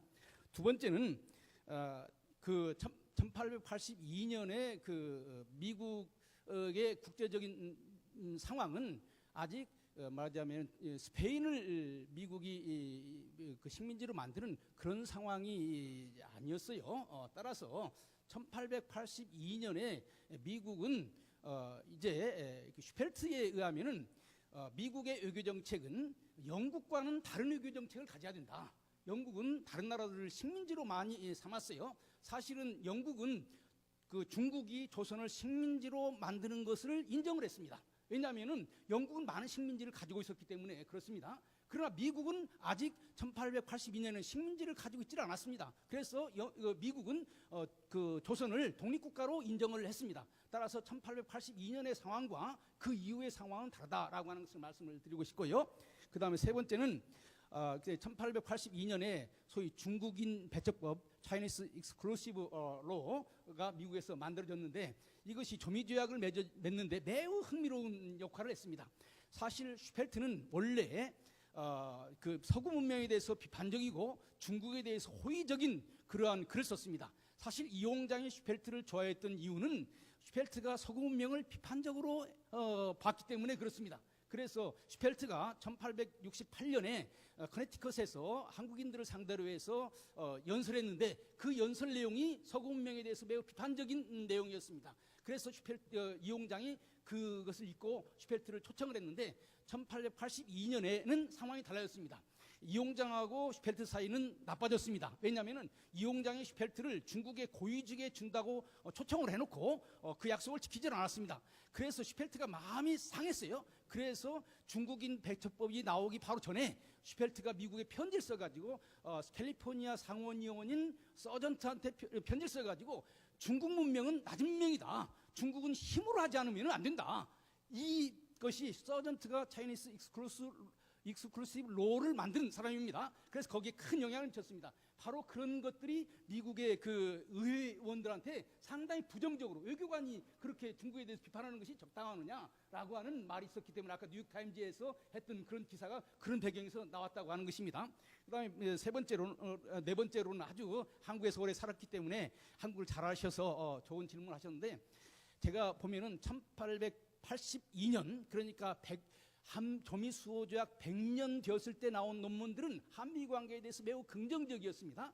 그런데 전두환 정권이 지나가고 1892년에 나온 조미관계에 대해서는 매우 비판적인 것이었습니다. 이런 점에서 우리 교수님이 말씀하신 것처럼 조미관계도 한미관계가 어떻게 발전하냐에 따라서 새로운 시각으로 새롭게 접근되었는데 다행스러운 것은 최근에 한국인의 70% 이상이 미국과 좋은 관계를 맺기를 원한다라고 지금 여론조사에서 나오고 있습니다. 그렇기 때문에 지금은 매우 좋은 기회이고 이럴 때 한미수교 140주년을 기념해서 한미관계가 더 좋은 관계로 발전되기를 원합니다. 이상입니다. The only other question I had, Professor, how would you answer the 386 generation, the statement of Korean students in the 80s and 90s that the United States was primarily interested in getting influence in the Philippines, so they traded Japan's interests in Korea for American interests in the Philippines? What would you say to that argument of the students? 사실은 필리핀이 미국으로서는 전략적으로 매우 중요한 위치입니다. 왜냐하면 태평양 항로를 확보하기 위해서는 미국은 필리핀을 가져야 되는 것이죠. 그러나 미국은 필리핀을 영구적으로 식민지로 만들 생각은 없었습니다. 그래서 미국은 가능한 대로 필리핀을 독립시키려고 생각을 했던 거죠. 이런 측면에서 미국이 필리핀을 대하는 것과 대하는 것의 근본적인 의도는 사실 서양의 여러 나라가 식민지를 대하는 것과는 다른 입장이었다라고 하는 것을 한국 학생들한테 설명을 해줘야 되는 것이고, 사실은 그것보다 더 중요한 것은 북한 문제가 매우 중요하다고 생각합니다. 북한이 미국을 제국주의라고 설명을 했고, 그 영향이 남한의 역사가들한테 영향을 미쳐가지고 미국을 비판적으로 보는 것이지, 필리핀 문제 때문에 미국을 비판적으로 보는 것은 아니라고 생각을 합니다. Thank you. Dennis, go ahead. Okay. Now that brings, although it's not part of the subject, Taft's Katsura argument. The original document is on our website as well, but that's not the purpose of this discussion. So I strongly suggest that anybody who has interest in this discourse to read New York Times article, what's that, July 12th, 1882. It's very critical. Often Koreans don't teach what New York Times says, but this is very important document. Without any further ado, this meeting adjourned. Thank you very much.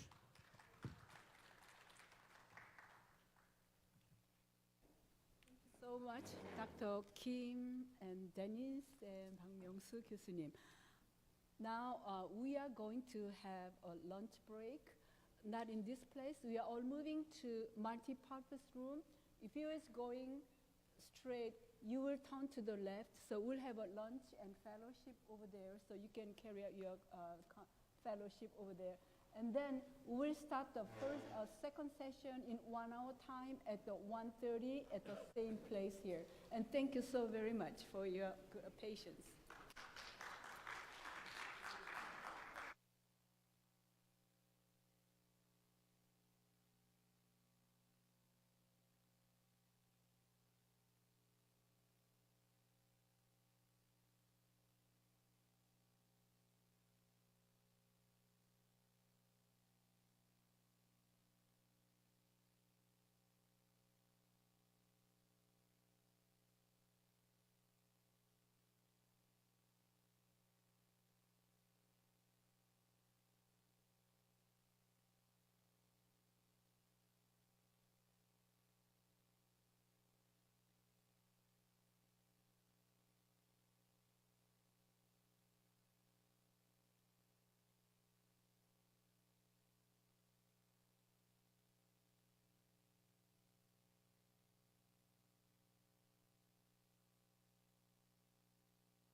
Welcome back. Good afternoon, ladies and gentlemen, and thank you so much for keeping your seat. We appreciate it very much. Now we are going to start the session number 2 for the forum, and this time, second session, the topic will be the role of the Korean Peninsula in the U.S.-China hegemonic competition and the direction of developments in Korea-U.S. relations. The presenter will be Dr. Chang-soo Kim. He's an advisor, the Korean Research Institute for National Strategic Research Fellow, Emeritus of the Korea Institute for Defense Analysis. He's also director of the Peace Research Center, Peace Korea. So let's welcome them, please.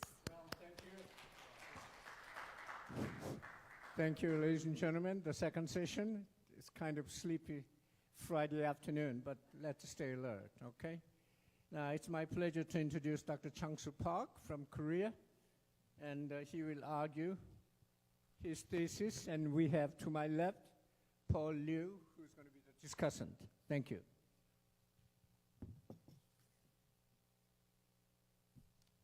안녕하십니까. 저는 서울에서 온 김창수라고 하고요. 오늘 한미수교 140주년 관련해서 맨 오전에 박 교수님께서 자세히 역사적인 걸 하셨고요.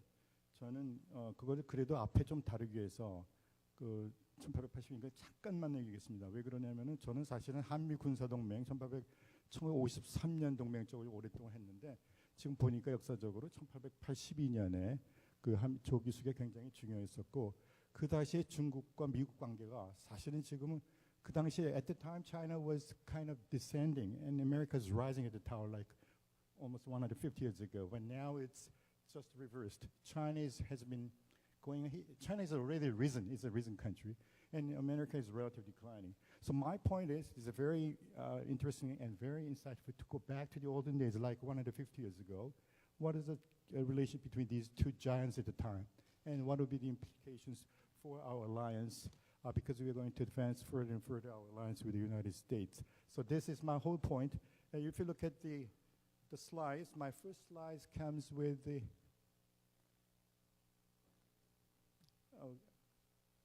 it's not working. Oh yeah, here we go. Before that.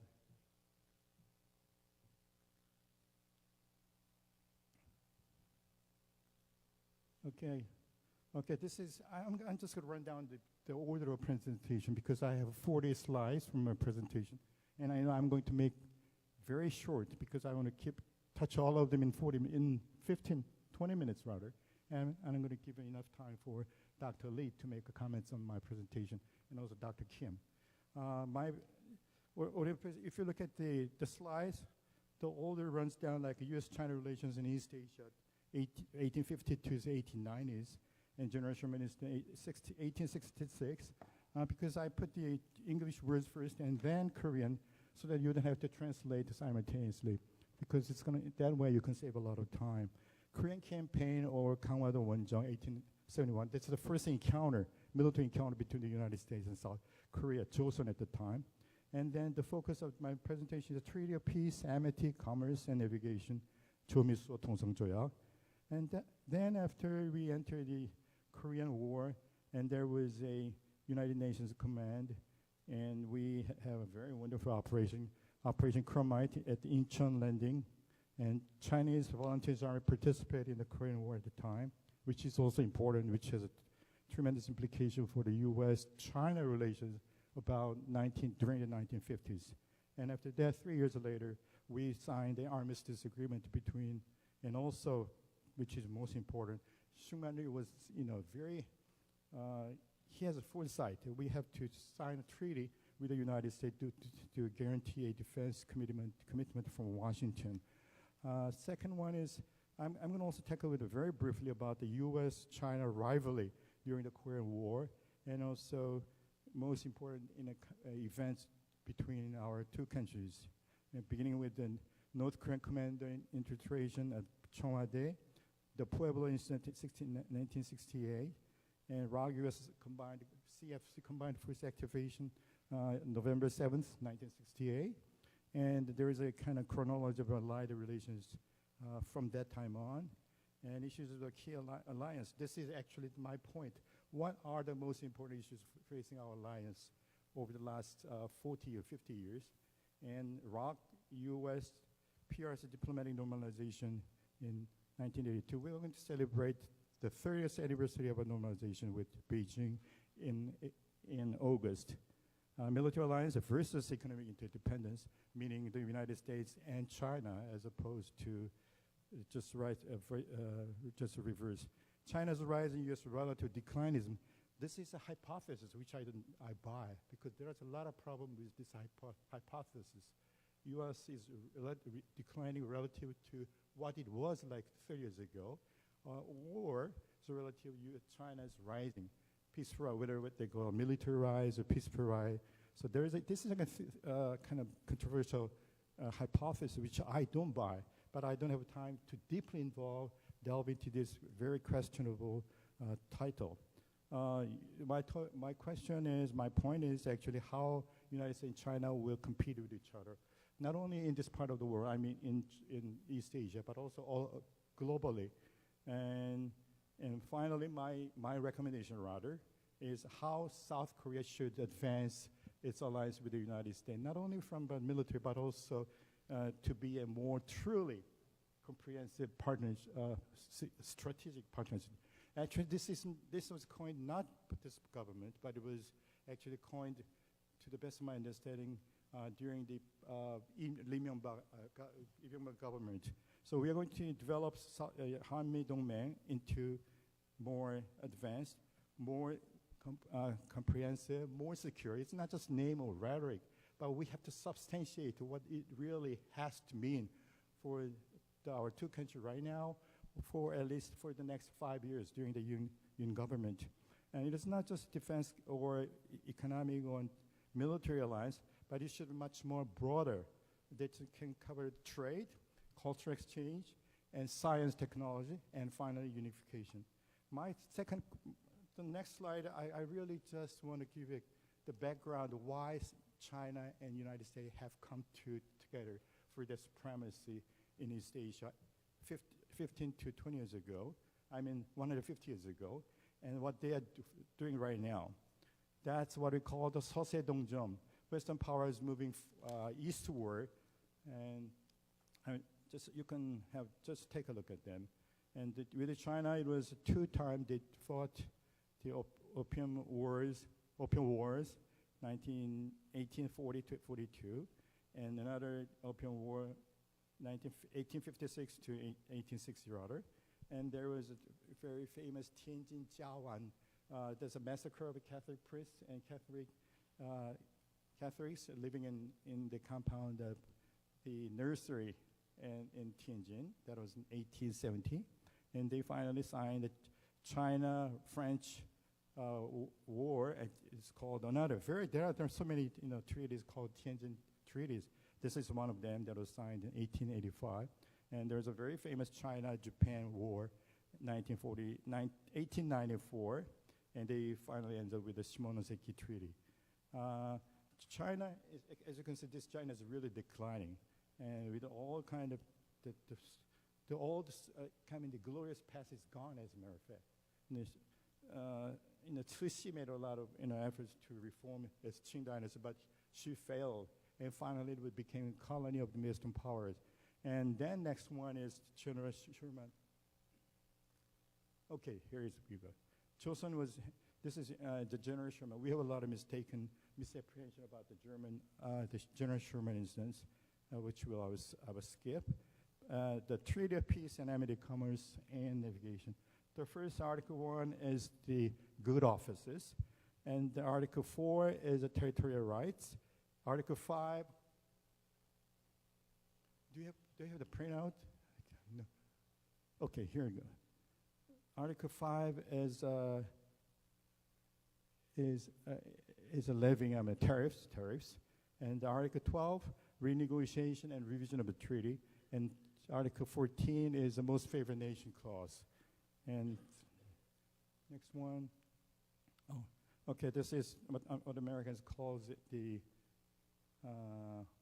we saw, in Joseon Dynasty called the Western Disturbance of 1871.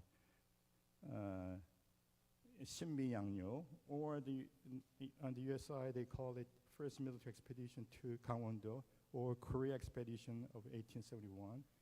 And Joseon Defense Forces totally destroyed at the time. And after 2 months, U.S. forces withdrawn from Joseon. And Joseon really denied it. They rejected any proposal from the United States to negotiate with Joseon. They would just remain close toward the United States and many other Western powers. Here we go. U.S.-China rivalry, 21st century, 미중 경쟁. South Korea was liberated from Japanese colonialism in 1945, all the way down to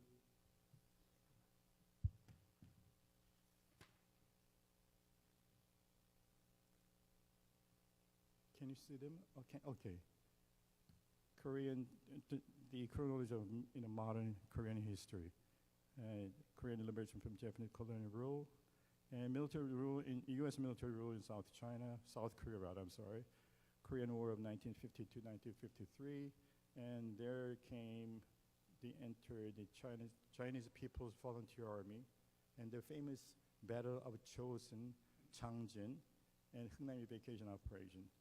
And there are a list of participating countries in the Korean War, like troop-sending countries, 16 of them, and medical support, five of them, and just material support, like 39 countries. So altogether, there was 63 countries involved in helping South Korea out of the Korean War. This is a famous Korean Nakdong River defense line. So within just 36 hours, General Walter Walker, to defend the Masan, went down. He just ran 200 kilometers rather, in 36 to save South Korea. And there's a very famous Incheon landing of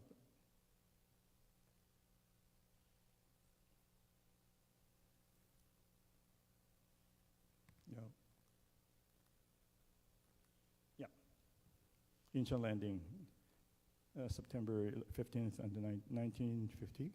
General Douglas MacArthur made a very famous landing, codenamed Operation Chromite, and they made a counteroffensive, and they reversed the course of the war completely. And there's a famous battle at Changjin. The Chinese were very energetically making propaganda there, how wonderful their soldiers were at the time around the Changjin Hall. This is a famous picture that was aired, that was about 3 or 4 months ago. And Heungnam Evacuation Operation, the SS Maritime Victory. And there was, we called it Christmas gift, Christmas miracle. And there are 5 people who were given birth after they arrived in Gojedo, the famous kimchi brothers. Yes, armistice agreements, Cheongjeon-yeopjeong, they're still in power, still ineffective. And we have a very important event which really keeps our country democratic and economically prosperous for the last almost 70 years now. Mutual Defense Treaty, 한미상호방어조약.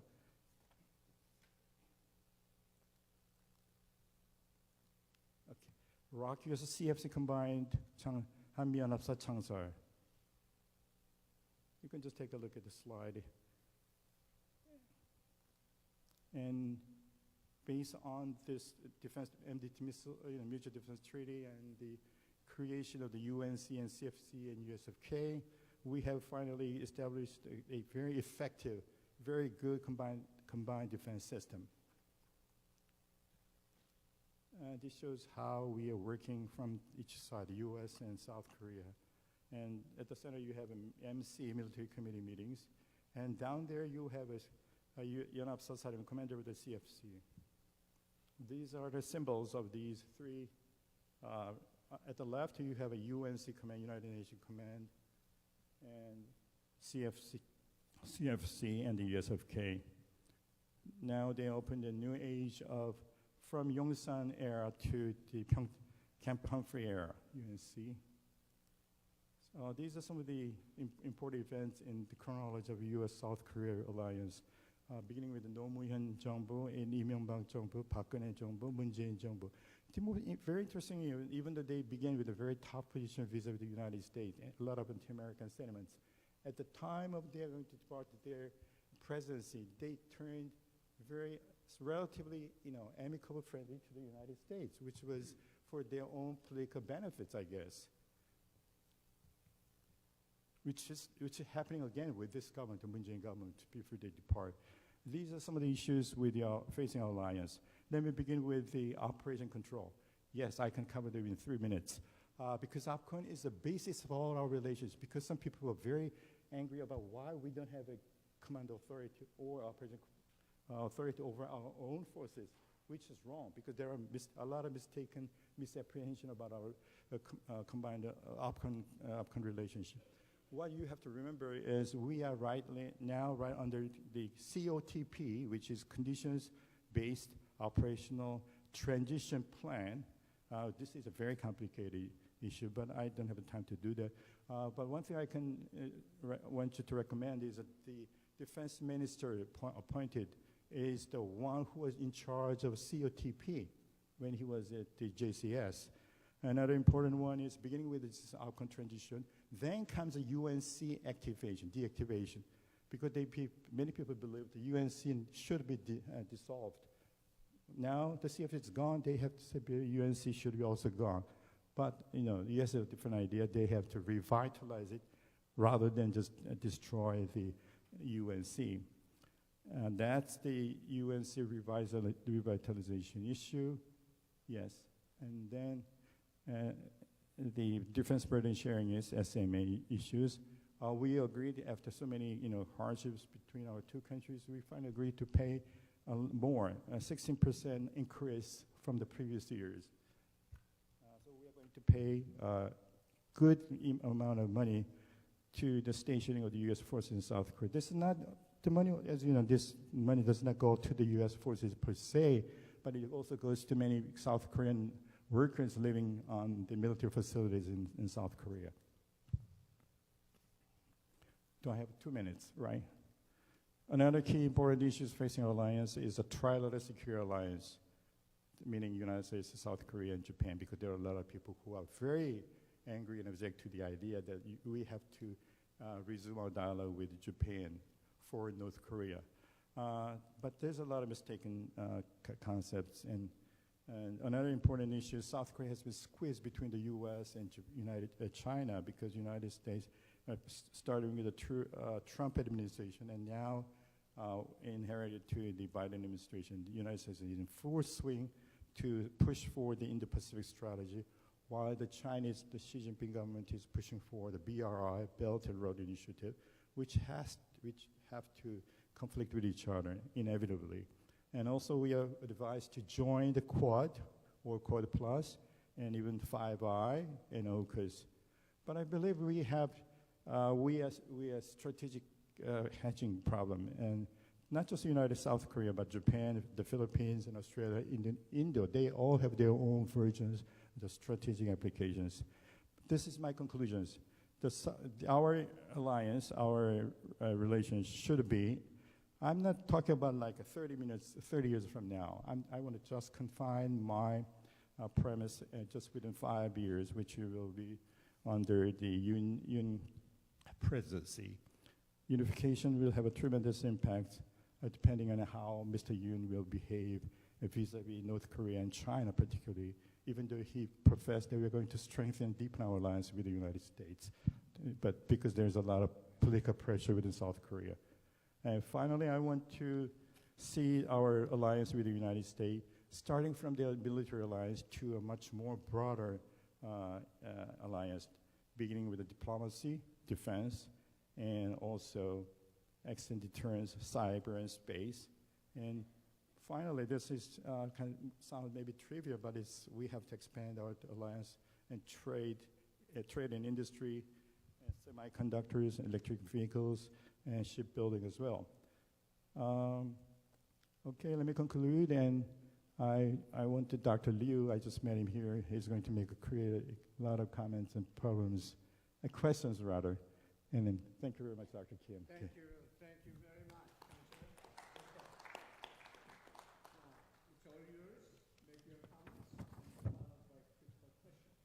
Thank you. Dr. Kim Sang-ju told me that I have 5 minutes, right? Well, but then 10 minutes. Oh, I see. I will do as short as I can. Hello, everybody. It is my honor for me to be able to join this discussion. Thank you very much for Kim Sang-ju invitation and Professor Seok-ja's invitation. And also appreciate Dr. Kim Chang-soo's presentation. I studied a lot from your today's publication. Yes, it seems that today's discussion is a kind of pro-America conference, you know. But yeah, of course, this morning, Eung 목사님 told us that our debt, South Korea's debt to America, a spiritual debt, and some Korean War debt, and some maybe including the economic assistances for our difficult times, you know. But as you may know that, for the past 20 years, many things has changed. Korea has changed, America has changed, China and North Korea also has changed. So we need to face the reality, you know, especially for the past 20 years. So there is an economic theory called the second best theory, which means that there are no best theories in this imperfect market. So this world is not a paradise nor utopia. And so Korea, China, of course, displaced America has many problems, you know, the reality problems. Not only the countries, but also the political leaders, Trump, Biden, 이명박, 문재인, 김정은, Xi Jinping, of course, Yoon Suk-yeol, all of them are sinners, you know, have problems. So we will not be able to have the best theories, especially for the relationship between America and South Korea. So, but it seems that Dr. Kim Chang-soo's presentation is arguing that his diagnosis and the suggestions, especially for the Yoon Suk-yeol's administration, are the best theories. I think it is not inevitable, but necessary for South Korea to hedge, for example, between two viewpoints. One is defense and the security viewpoint from pro-American policy, and another is economic interest viewpoint from pro-China policy. You know, so there are other questions to ask Dr. Kim about his suggestions. So under the assumption of the Yoon Suk-yeol administration's pro-alliance, U.S. alliance, I want to ask first, do you really believe, you know, North Korea's CVID is possible?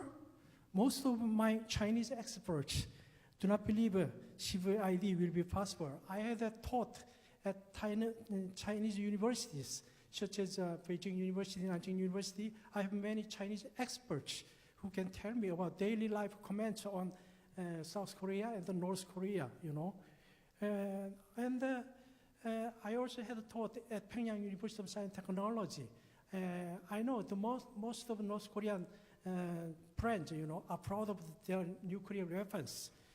So I'm wondering, North Korea's CVID, is it possible or not?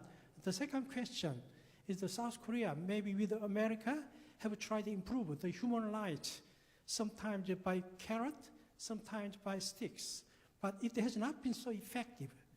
Do you believe Yoon Suk-yeol's pro-American policy with a little bit anti-North Korean policy will result in the improvement of human rights. So this will be the second question.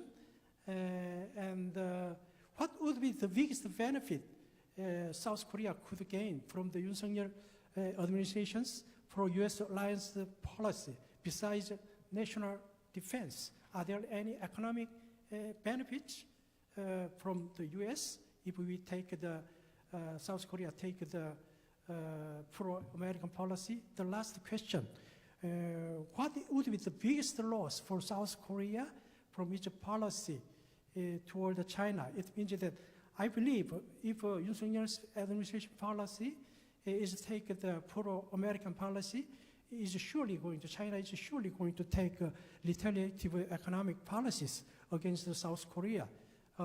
If South Korea take a pro-American policy, you know. So, please tell me your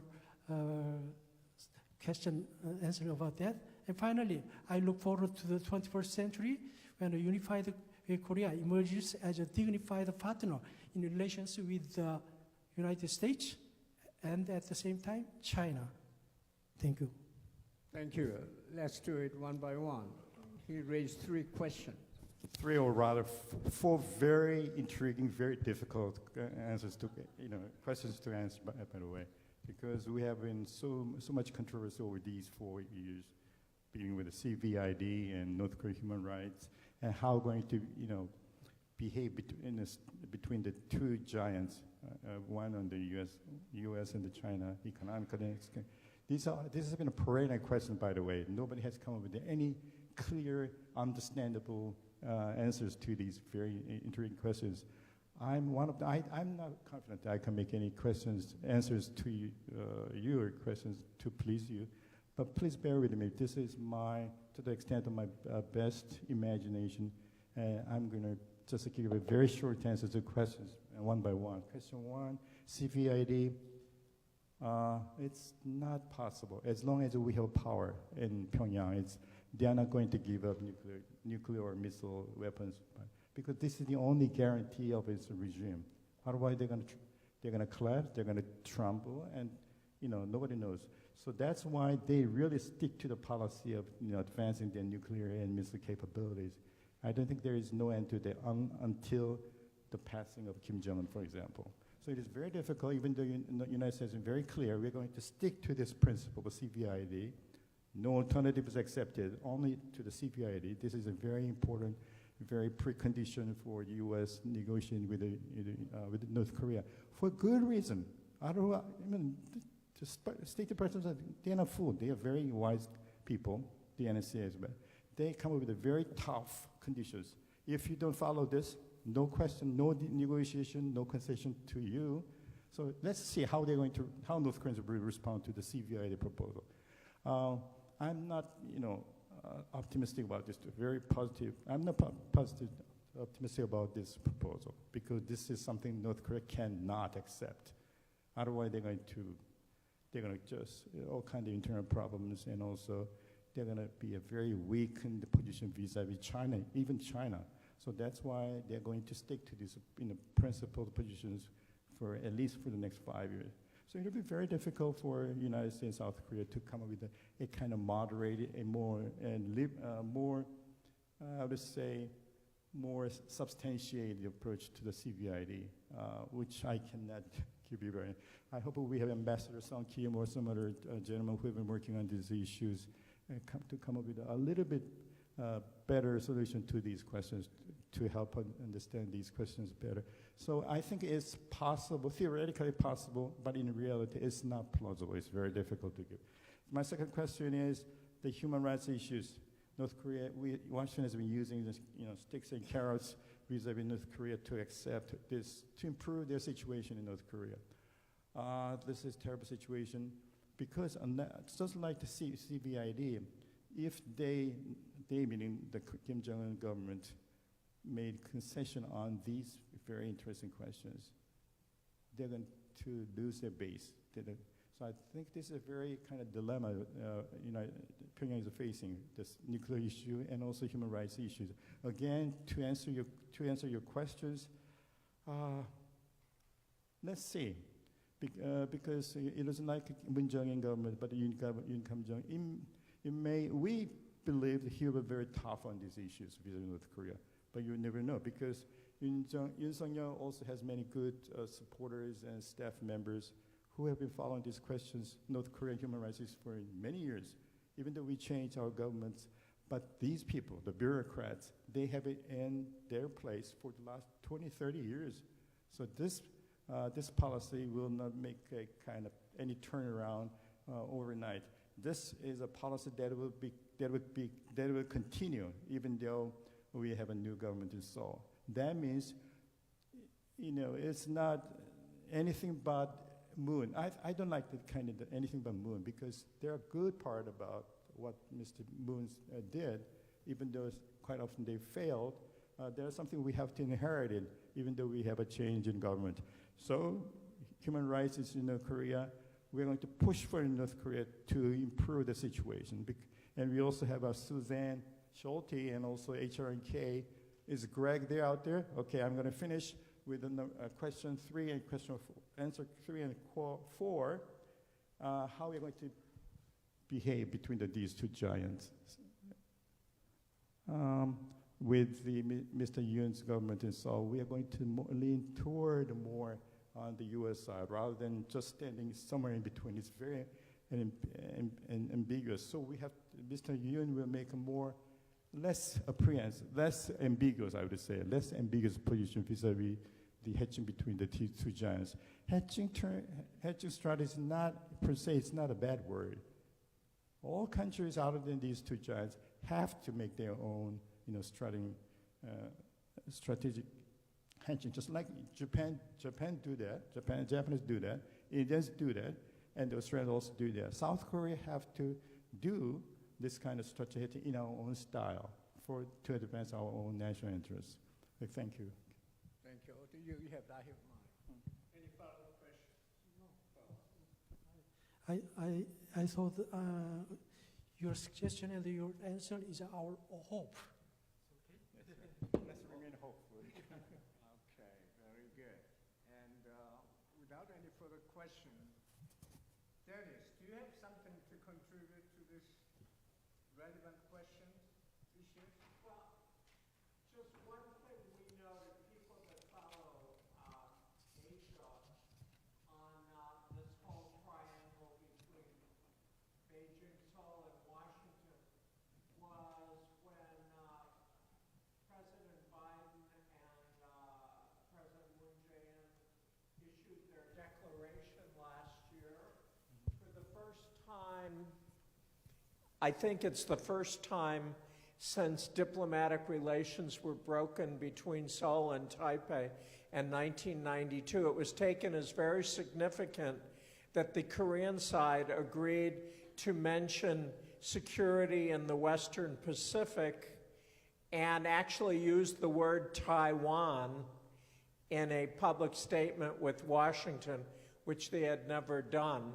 That was kind of a signal that Korea was going to be cooperative with the U.S. on its concerns about China and rising China and Taiwan. Thank you, Dennis.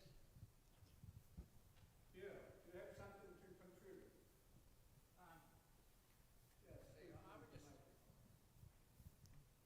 On the nuclear issue, I mean, we've talked about the CVID for as long as I can remember. I'm an economist, and so I always say, it depends on the cost-benefit for Kim. If the cost of nuclear weapons, we presume that he wants nuclear weapons to protect his security, right? If the cost to him is really his own security, then everything is on the table.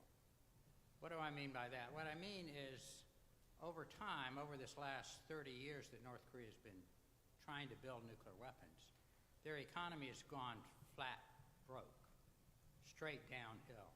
Why? Well, because they're losing they've lost their socialist system, and they haven't been able to recoup a capitalist system. So they're right in between, caught in a very bad place. North Korea is in worse shape than ever. And it's partly the result of this nuclear program. You know, nobody in the world likes them because of their nuclear program. They don't get any aid, they don't get much help. So at some point, I think what could change the equation in Pyongyang would be a realization that these nuclear weapons are not worth it, that they are creating less security rather than more security. And at that point, you know, then something may be able to change. That's all I would suggest. Thank you, Bill.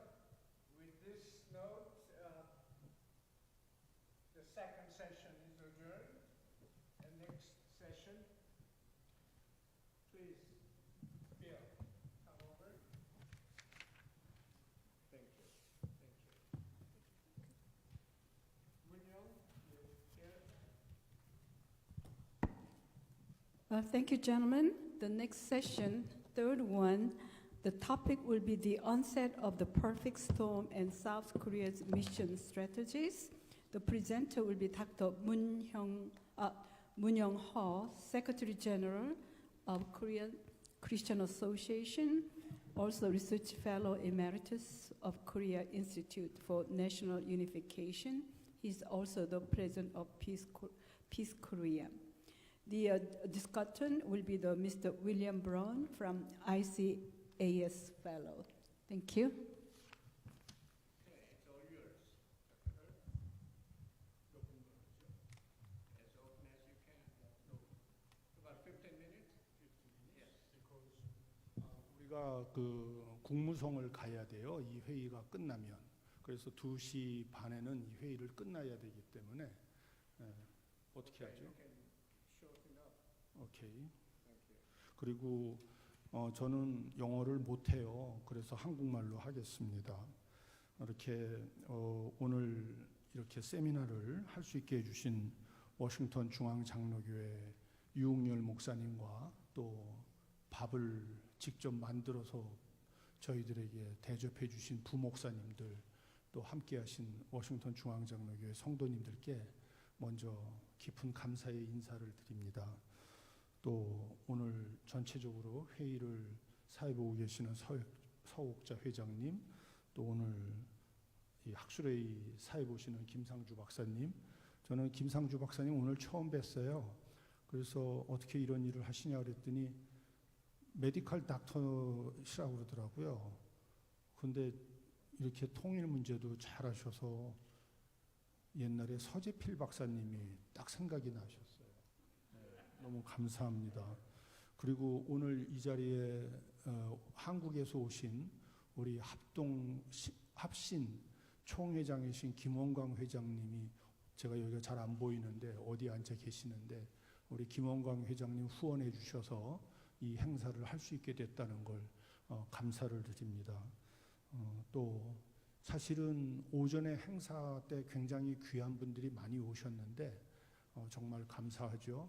근데 우리나라는 윗사람들이 흔들릴 때 국민들이 들고 일어났어요. 우리 다 알다시피 의병. 이 자리에 앉아 계시는 분들이 의병 생각이 퍼득 들었습니다. 늦게까지 이 자리에 함께 하시는 여러분들에게 존경과 감사의 인사를 드립니다. 여러분들 때문에 미국도 잘 될 것이고 사랑하는 조국 대한민국도 잘 될 거라고 그렇게 확신합니다. 오늘 제가 드리려고 하는 얘기는 한반도의 우리의 수건인 통일 문제를 어떻게 보고 풀 거냐 하는 얘기를 나누고자 합니다. 크게 세 부분으로 얘기를 드리겠어요. 지금 한반도가 어떤 상황이냐, 첫 번째고, 두 번째는 한반도의 평화와 우리가 꿈꾸는 통일, 이걸 이루려면 어떤 것이 구비가 돼야 되는가. 세 번째는 그러면 우리가 꿈꾸는 평화와 통일을 위해서 우리가 어떤 노력을 해야 되는가 하는 세 가지를 하려고 합니다. 지금 그 통역이 되고 있죠. 우리 목사님들이 아까 가서 여쭤보니까 목사님들은 하나님 나라 얘기하시는 거지 이런 통일 문제 다루시지 않잖아요. 그러니까 언어가 잘 통역이 안 된다고 해서 지금 땀 뻘뻘 흘리면서 하고 계셔요. 그래서 여러분들 이해해 주시고 함께 해 주시면 좋겠습니다. 하여튼 목사님들 뒤에서 너무 수고하시는 것에 감사드립니다.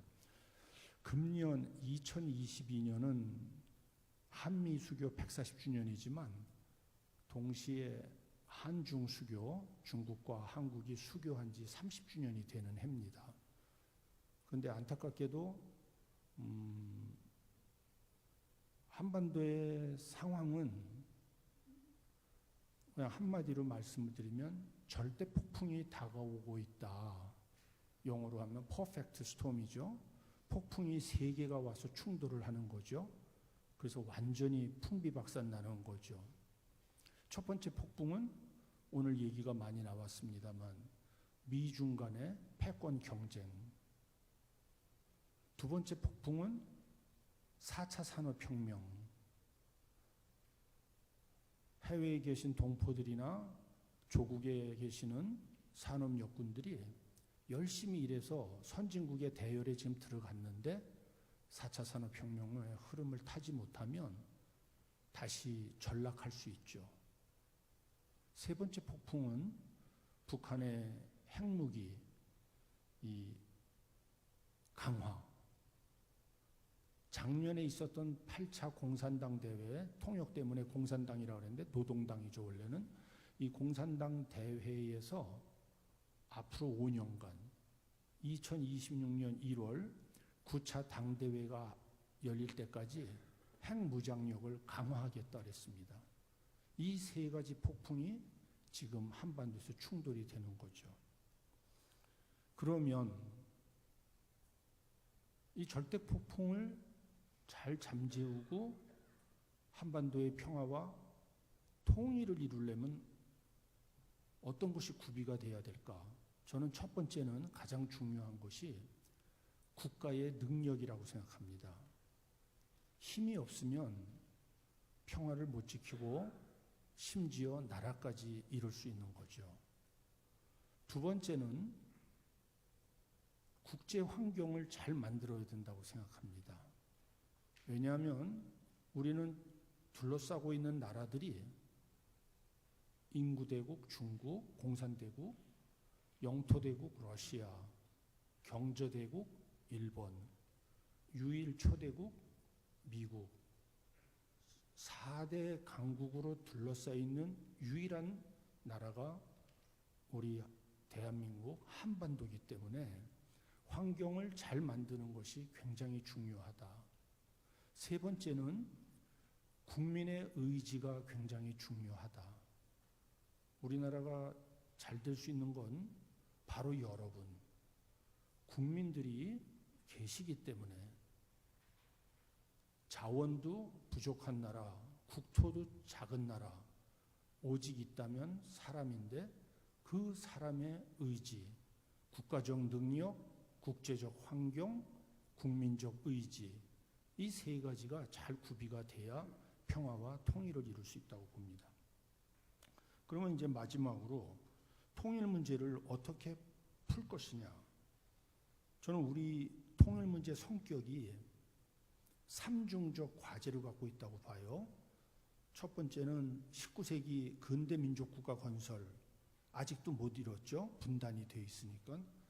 20세기 이 좌우 이데올로기의 격렬한 대립, 분단의 극복.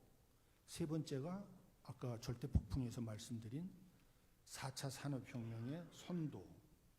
이 세 가지 삼중 과제를 잘 풀어야 할 그런 과제가 있다. 또 통일 문제는 단순히 남북한이 하나가 되는 게 문제가 아니고 이 민족의 대계, 큰 계획을 짜는 것과 마찬가지다. 왜냐하면 우리는 나라를 한번 만들면 500년 이상은 가져갔어요.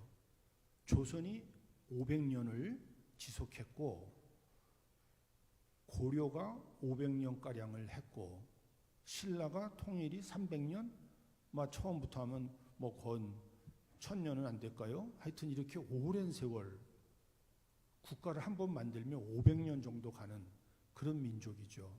그러니까 100년 대계가 아니라 500년 대계로 통일 문제를 풀어야 된다. 민족사적 관점에선 그렇다면 세계사적 관점에서 보면 1840년에 아편전쟁 이후 서양의 앞에서 무릎 꿇었던 동양이 다시 일어나는 것, 또 조금 더 현대로 땡기면은 중국, 소련, 북한의 북방 삼각관계와 한국, 일본, 대한민국의 남방 삼각관계의 이중 대립구도, 더 거슬러 가면은 근대 서양 문명을 극복하는 새로운 신문명의 도래, 이런 큰 구도에서 통일을 볼 수 있고 계획해야 되는 것 아니냐, 이렇게 생각합니다. 그러면 그런 통일을 어떻게 할 것이냐? 우리가 지난 70년 동안에 노력했던 걸 두 가지로 정리해 볼 수 있을 것 같아요. 저는 그걸 통일 1.0, 통일 2.0 이렇게 표현을 하고 싶은데요. 통일 1.0은 김일성이가 해봤죠. 전쟁으로 하려고 한 것. 38선은 무너졌지만 휴전선이 다시 생겨서 안 된다. 두 번째는 박정희 대통령이 대화로 통일을 하려고 하셨는데 지난 1970년부터 지금까지 50년간 노력했지만 결론은 북한의 핵무기 개발, 대화로도 안 되고 전쟁으로도 안 된다. 문재인 정부가 대화로 통일해 보려고 했지만 허사로 되고 말았죠. 윤석열 정부가 또다시 대화로 통일하려고 하면 될까? 저는 안 된다고 봐요. 전쟁도 안 되고 힘도 안 된다. 그럼 어떻게 해야 되나? 그거는 우리가 지금 교회에서 모인 거니까 신앙적 표현을 좀 빌리면 저는 복음 통일만이 길이다 이렇게 생각을 해요. 근데 넌 크리스찬들은 그 개념이 와서 닿지 않을 수 있어요. 그분들에게는 창의 통일이 답이다. 창의적인 노력을 해야 된다. 지금까지 했던 방식 갖고는 안 된다. 그러면 창의 통일이 어떻게 하자는 거냐? 복고적인 통일, 옛날로 돌아가는 통일하자 그러면 안 된다. 이제까지 없었던 새로운 통일을 해야 된다. 없었던 통일이 뭐냐? 없었다고요. 한민족만이 할 수 있는 새로운 통일을 해야 된다는 거예요. 두 번째는 양분법적으로 분단과 통일을 양분법적으로 나누는 통일은 해서는 안 된다. 그럼 어떻게 해야 되느냐? 연속 변량적 통일을 해야 된다. 조금 어려워졌어요. 글을 보시면 나와요. 세 번째는 이기는 통일, 정복하는 통일은 안 된다. 북한을 때려잡자 그런 식의 통일은 안 된다. 그럼 어떻게 해야 되느냐? 북도 남도 함께 살 수 있는 상생 통일을 해야 된다. 네 번째는 한국의 보수주의자들이 주장하는, 아니 진보주의자들이 주장하는 유화정책, 그거 갖고는 안 된다. 그러면은 보수주의자들이 얘기하는 강경정책, 강압정책이 답이냐? 그것도 안 된다. 보수, 진보 다 써봤다. 그 방식 갖고는 안 된다. 그럼 어떻게 해야 되냐? 없는 개념이기 때문에 여러분들한테는 모호하게 들리실 수 있어요. 변혁 통일을 해야 된다. 변혁. 트랜스포메이션 통일을 해야 된다. 아까 두 분 다 PPT를 해서 저도 어젯밤에 좀 만들어 봤습니다. PPT 한번 보여주셨으면 좋겠어요. PPT를 보면서 제가 이제 1998년에 통일연구원 통일정책연구실장을 할 때 정부에서 통일이 되면 국가상징 5가지가 바뀌어야 되는데 어떻게 바꾸는 게 좋겠냐 하는 위촉을 받았어요. 그때 전 세계 거를 박사님들과 함께 연구하면서 우리나라 거를 제가 연구를 해봤는데 이게 우리 대한민국 대통령 집무실에 등 뒤에 있는 대통령 문장입니다. 청와대에 문재인 대통령뿐만이 아니고 박정희 대통령, 이승만 대통령 다 저 문장 앞에서 일을 하셨어요. 그러면 저 문장의 뜻이 뭘까? 저 가운데 있는 꽃이 무슨 꽃인지 아세요? 무궁화입니다. 무궁화. 무궁화는 영어로 뭔지 아세요? The Rose of Sharon이라고 그러더라고요. 샤론의 꽃. 샤론의 꽃 누구죠? 예수. 찬송가에 샤론의 꽃 예수라고 있어요. The Rose of Sharon, Jesus. 무궁화 예수. 대한민국은 예수님 앞에서 대통령이 일을 하는 나라예요. 저 뒤에 새는 뭐라고 그러죠? 봉황이에요. 봉황은 인간 세상에 있는 새인가요? 천상에 있는 새인가요? 천상에 있는 새예요. 봉황의 의미는 뭘까요? 통치권을 얘기하는 겁니다. 주권. 그러니까 대한민국 대통령 문장의 뜻은 뭐냐? 무궁화가 통치한다는 거예요. 예수님이 통치하는 나라라는 거예요. 너무 놀라운 뜻이 있어요. 통일의 다음 사진 보여주세요. 통일은 하나님 손에 달려 있다는 거예요. 성경에 보면 에스겔이라고 하는 선지자가 포로 시기에 이제 쓴 예언서가 있는데 남한과 북한, 남유다와 북이스라엘이 하나님 손 안에서 하나가 된다는 것이 에스겔서 37장 19절에 있는 말씀이에요. 통일은 하나님 손 안에서 된다. 그런데 그 39장 19절 앞에 17절에는 너네들 손 안에서 된다. 우리에게 맡겨주셨다 그래요. 다음 사진입니다. 그래서 다음 사진을 보시면 이게 평양신학교 졸업생들이 찍은 거예요. 저기 사진 보면 꼭 딴 데 쳐다보는 분이 계셔요.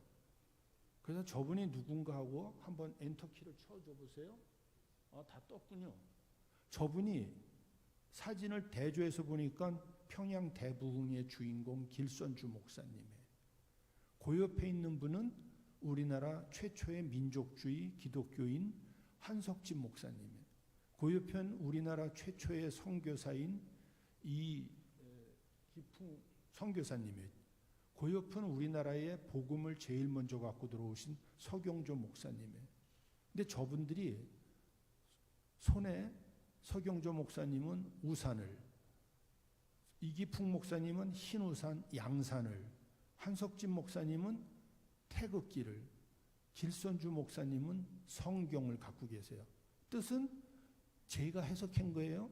비가 오거나 해가 내리 쨍쨍 쬐거나 이 민족 속에 하나님 말씀을 전하자. 근데 놀라운 건 길선주 목사님이 한석진 목사님의 팔짱을 꼈어요. 이기풍 목사님이 한석진 목사님의 팔짱을 꼈어요. 교회 연합의 정신이에요. 제가 왜 유웅열 목사님과 여기 워싱턴 장로교회의 부목사님들을 존경하냐면 전혀 목회하는 영역과 다른 영역인데 이 일을 워싱턴 중앙장로교회 성도님들과 부목사님들과 담임 목사님이 헌신을 하시는 거예요. 일주일째 저 젊은 목사님들이 저희를 다 뒷바라지해요. 그리고 워싱턴 지역에 교회 목사님들을 다 초청해서 함께 이 일을 하시는 거예요. 저는 우리 한국교회가 이 연합의 정신을 회복하면 통일은 가능할 것이다. 그리고 이 자리에 와 계신 여러분들이 바로 그 연합의 정신으로 우리 조국의 평화와 또 여러분의 지금 류 조국이신 미국을 위해서 한미 관계를 공고히 이렇게 함께 평화를 위해서 애쓰는 노력이 반드시 열매를 맺을 것이다. 이렇게 생각하며 저의 발제를 마칩니다. 들어주셔서 감사합니다.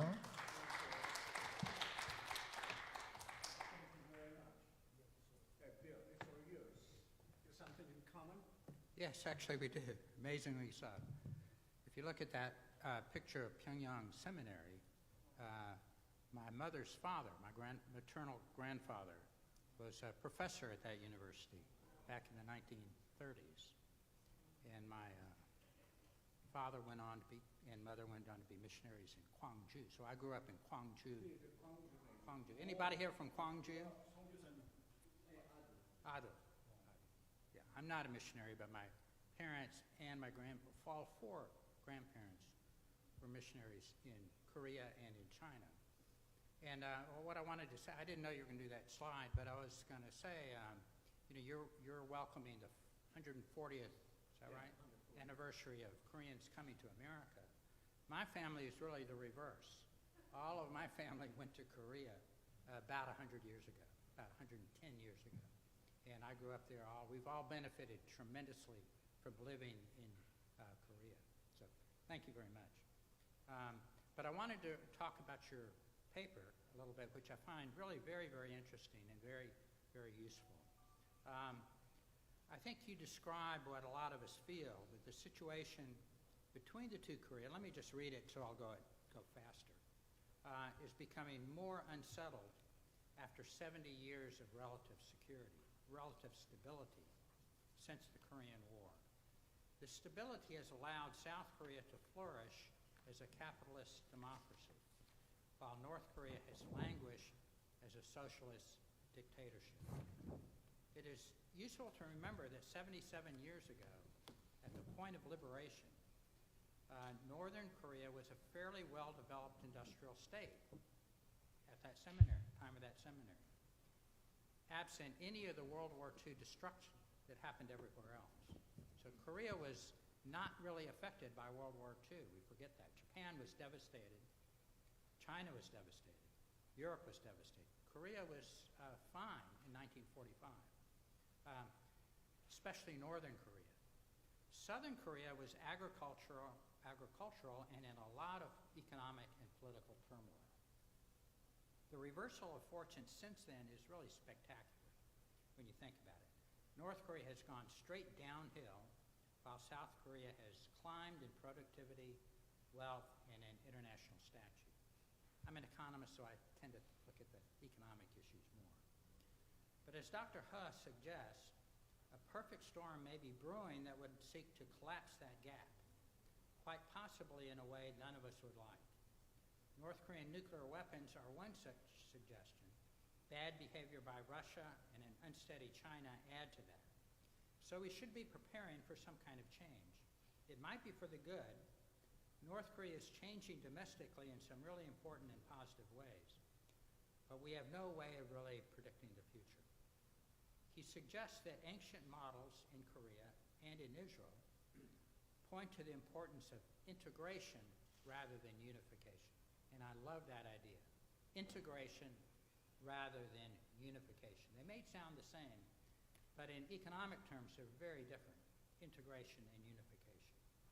I thought that the problem of a divided Korea should work out in a way similar to the European Union's economic integration process, which started with a modest coal and steel community between the two big rivals, France and Germany, and slowly and methodically progressed to a single market and then to monetary union, looking forward to some kind of political union that may never happen. But the positive rewards to union have already been achieved in Europe without the political union. Maybe the latter could be work in Korea. The problem, of course, with unification is that the two systems are so totally opposite. One would necessarily defeat the other, and both sides know that, so they give lip service to unification, but nobody really wants to risk it. And really, they shouldn't risk it. It could be catastrophic. Socialist and capitalist economies simply are not compatible. If forced to coexist, the process will lead to incredible corruption and poverty. This is North Korea's major problem, a dollarized and partly planned economy with irrational prices, leading to very poor investment decisions and extreme poverty. I would say North Korea now is the least productive country on earth because of this. It's not that they don't work hard, they work very hard. They just make terrible use of their own very strong assets. And South Korea is so much the opposite. You're saying again, I can finish. So the two Koreas basically don't mix well. That's the problem. The forever question is how to induce helpful changes in North Korea. I think we've learned many things not to do. Giving aid is not the right solution. North Korea used to be a great exporter. It's now a terrible exporter, worst exporter in the world. Why? Because so many countries have dumped aid into it. It doesn't have to export, so it doesn't. But this can and is changing, partly because North Korea is now no longer getting aid. It's kind of remarkable. The markets work better without now because they're not getting any aid. This is very encouraging. So how can we encourage that to go further? I would say sticking to some core economic principles. First one is pay for work. Pay people money for work. The socialist systems pays in ration coupons, and it just doesn't work. So the Kaesong Industrial Project might have been a good idea, but it was slave labor. They paid by rations, not by money. That's the wrong kind of policy. I think if we go look into the future, if we can learn from the many, many, many big mistakes we've done in the past, and I think we can provoke, push, encourage North Korea to make these kind of grassroots, kind of individual level changes that can make integration possible. Thank you. Oh, I had a question. Sure. That's right. Now to your critical questions. So my critical question is a very complicated one, but it's all about grassroots as opposed to government policy. You worked in the government, right? I worked in the government for many years, 40 years. I've seen the government work and not work. I've seen your government work and not work, and I've seen North Korean government never work. Right? So I'm wondering, and in your last part about Christianity, especially I would say Protestant Christianity, and most especially Presbyterian theology. My parents, we're all Presbyterian. The core thing about Presbyterian or Reformed theology is grassroots. Individuals have to take responsibility, not the bishops. I named my dog Bishop, and the Chinese asked, why would you name your dog? I thought you were a Christian. Why would you call your dog Bishop? I said, oh, well, I'm a Presbyterian. We don't have bishops in Presbyterian churches. The issue is really grassroots rather than top-down. See what I mean? So how would you visualize this grassroots or top-down happening in the two Koreas kind of things? It's a difficult question.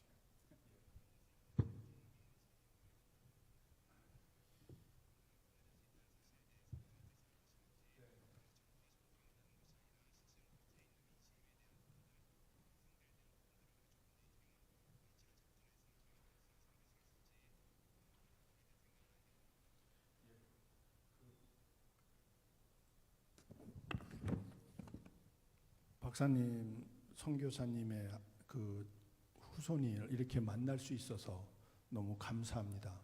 오늘 우리가 한미수교 140주년 이 자리에 선교사님의 후예 교수님을 우리 김상주 박사님이 모시고 와서 함께 나눌 수 있는 시간이 돼서 정말 감사합니다. Well, he's actually my tennis partner. I see.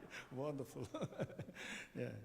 그래서 아까 이제 박사님이 얘기하신 것 중에 제가 많은 나라의 통일 모델을 연구해 봤는데 독일 모델을 우리의 모델로 삼아야 된다고 주장하는 분들이 계세요. 근데 독일에 가서 90년대부터 2020년대, 10년대 후반까지 학자들하고 쭉 회의하면서 독일 통일 과정 이후의 모습을 보니까 독일은 우리의 타산지석, 뭐라 그럴까, 반면교사, 이게 다 통역이 어렵네요. 우리가 공부할 대상이지 따라갈 대상은 아니다. 왜냐하면 독일 국민들이 통일되고 나서도 어려움을 겪고 있더라고요. 정치 통일은 91년까지 1년 만에 완성이 됐고, 경제 통합은 70%까지, 여기 우리 차 독일서 오신 목사님이 계셔요. 감사합니다. 2000년대까지 70% 통합이 됐더라고요. 근데 사회 통합은 30주년인 2020년에도 안 됐어요. 완전하게. 얼마나 더 걸리냐 그랬더니 one generation은 더 지나가야 된다. 국민이 하나가 안 됐는데 그 통일이 정말 행복한 통일인가? 저는 아니라고 생각해요. 베트남의 공산 통일은 절대 우리 모델이 될 수 없고, 예멘의 지도자 간에 합의됐다 내전을 치른 통일도 우리 모델이 될 수 없고, 독일도 우리 모델이 아니다. 그러면 어디서 찾아야 될까? 우리 역사를 갖고 다시 공부를 해봤어요. 신라 통일이 있고 고려 통일이 있어요. 신라 통일은 했는데 300년 만에 깨져요. 왜냐하면 통합이 먼저가 아니고 통일이 먼저였어요. 귀족은 신라 사람만 될 수 있고, 고구려 사람들은 지금으로 하면 1급까지 될 수 있고, 백제 출신은 국장급까지 밖에 못 가는 거예요.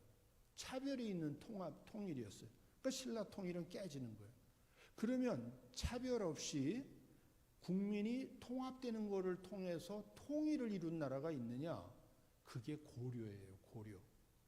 왕건이는 무력도 사용했지만 포섭을 합니다. 신라 경순왕도 받아주고 백제의 견훤이도 받아주고 다 포섭해요. 그래서 차별이 없는 나라를 만들었어요.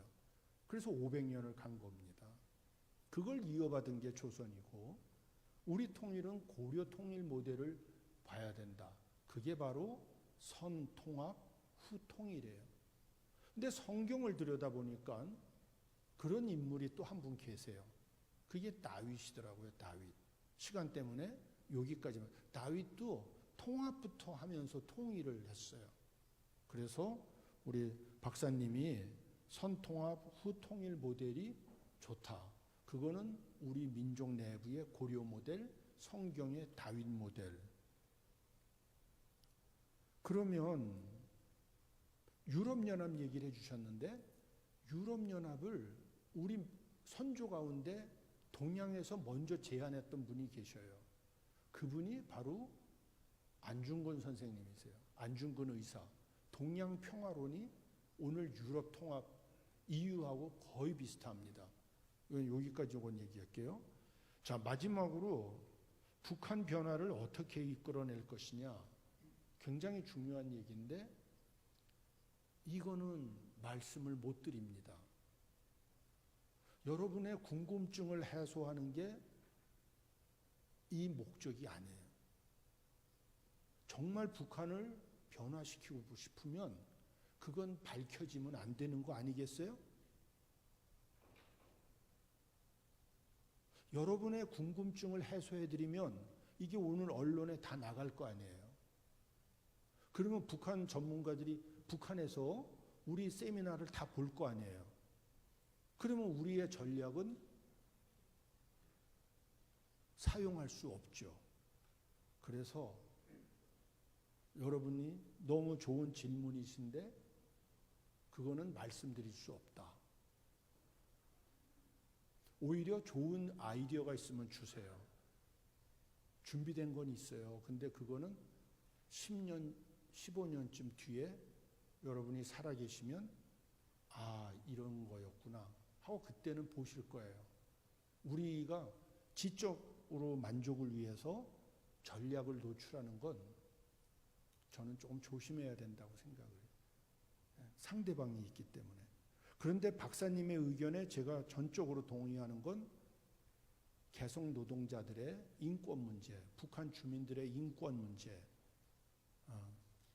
탑다운 어프로치도 중요하지만 바텀업도 잘해야 된다. 제가 전적으로 그 입장이라는 걸 박사님하고 전적으로 똑같은 입장이라는 걸 말씀드리고, 그러면 how to 그거를 현실화시킬 거냐 하는 거는 공개석상에선 미안하다. 말씀을 못 드립니다. 죄송해요. 네, 감사합니다.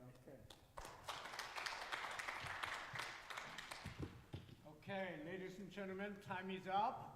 Thank you very much.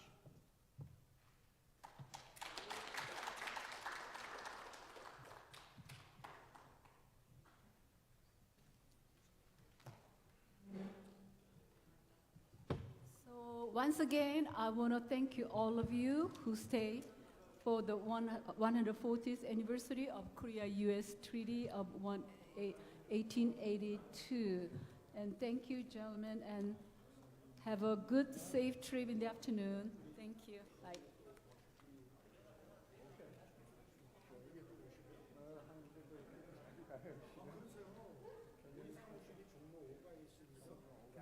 It's unfortunate not to have any questions from floor, but I have one comment. It's not, I think you want to change the wording. It's not 통합. 통합 means 통일 already. Okay. 통합 means United States. 합의돼서 통일했기 때문에 already 통일의 개념이 있기 때문에 목사님, 그 박사님 말씀하시는 거는 연합인 것 같아요. 박사님의 말씀이 일리가 있는데 우리가 오퍼레이셔널 컨셉션 그렇게 해서 조작적으로 우리가 그렇게 규정을 해서 한국에서는 아, 네. 근데 한자 그 자체로 보면 통합 있어. 그래서 already one.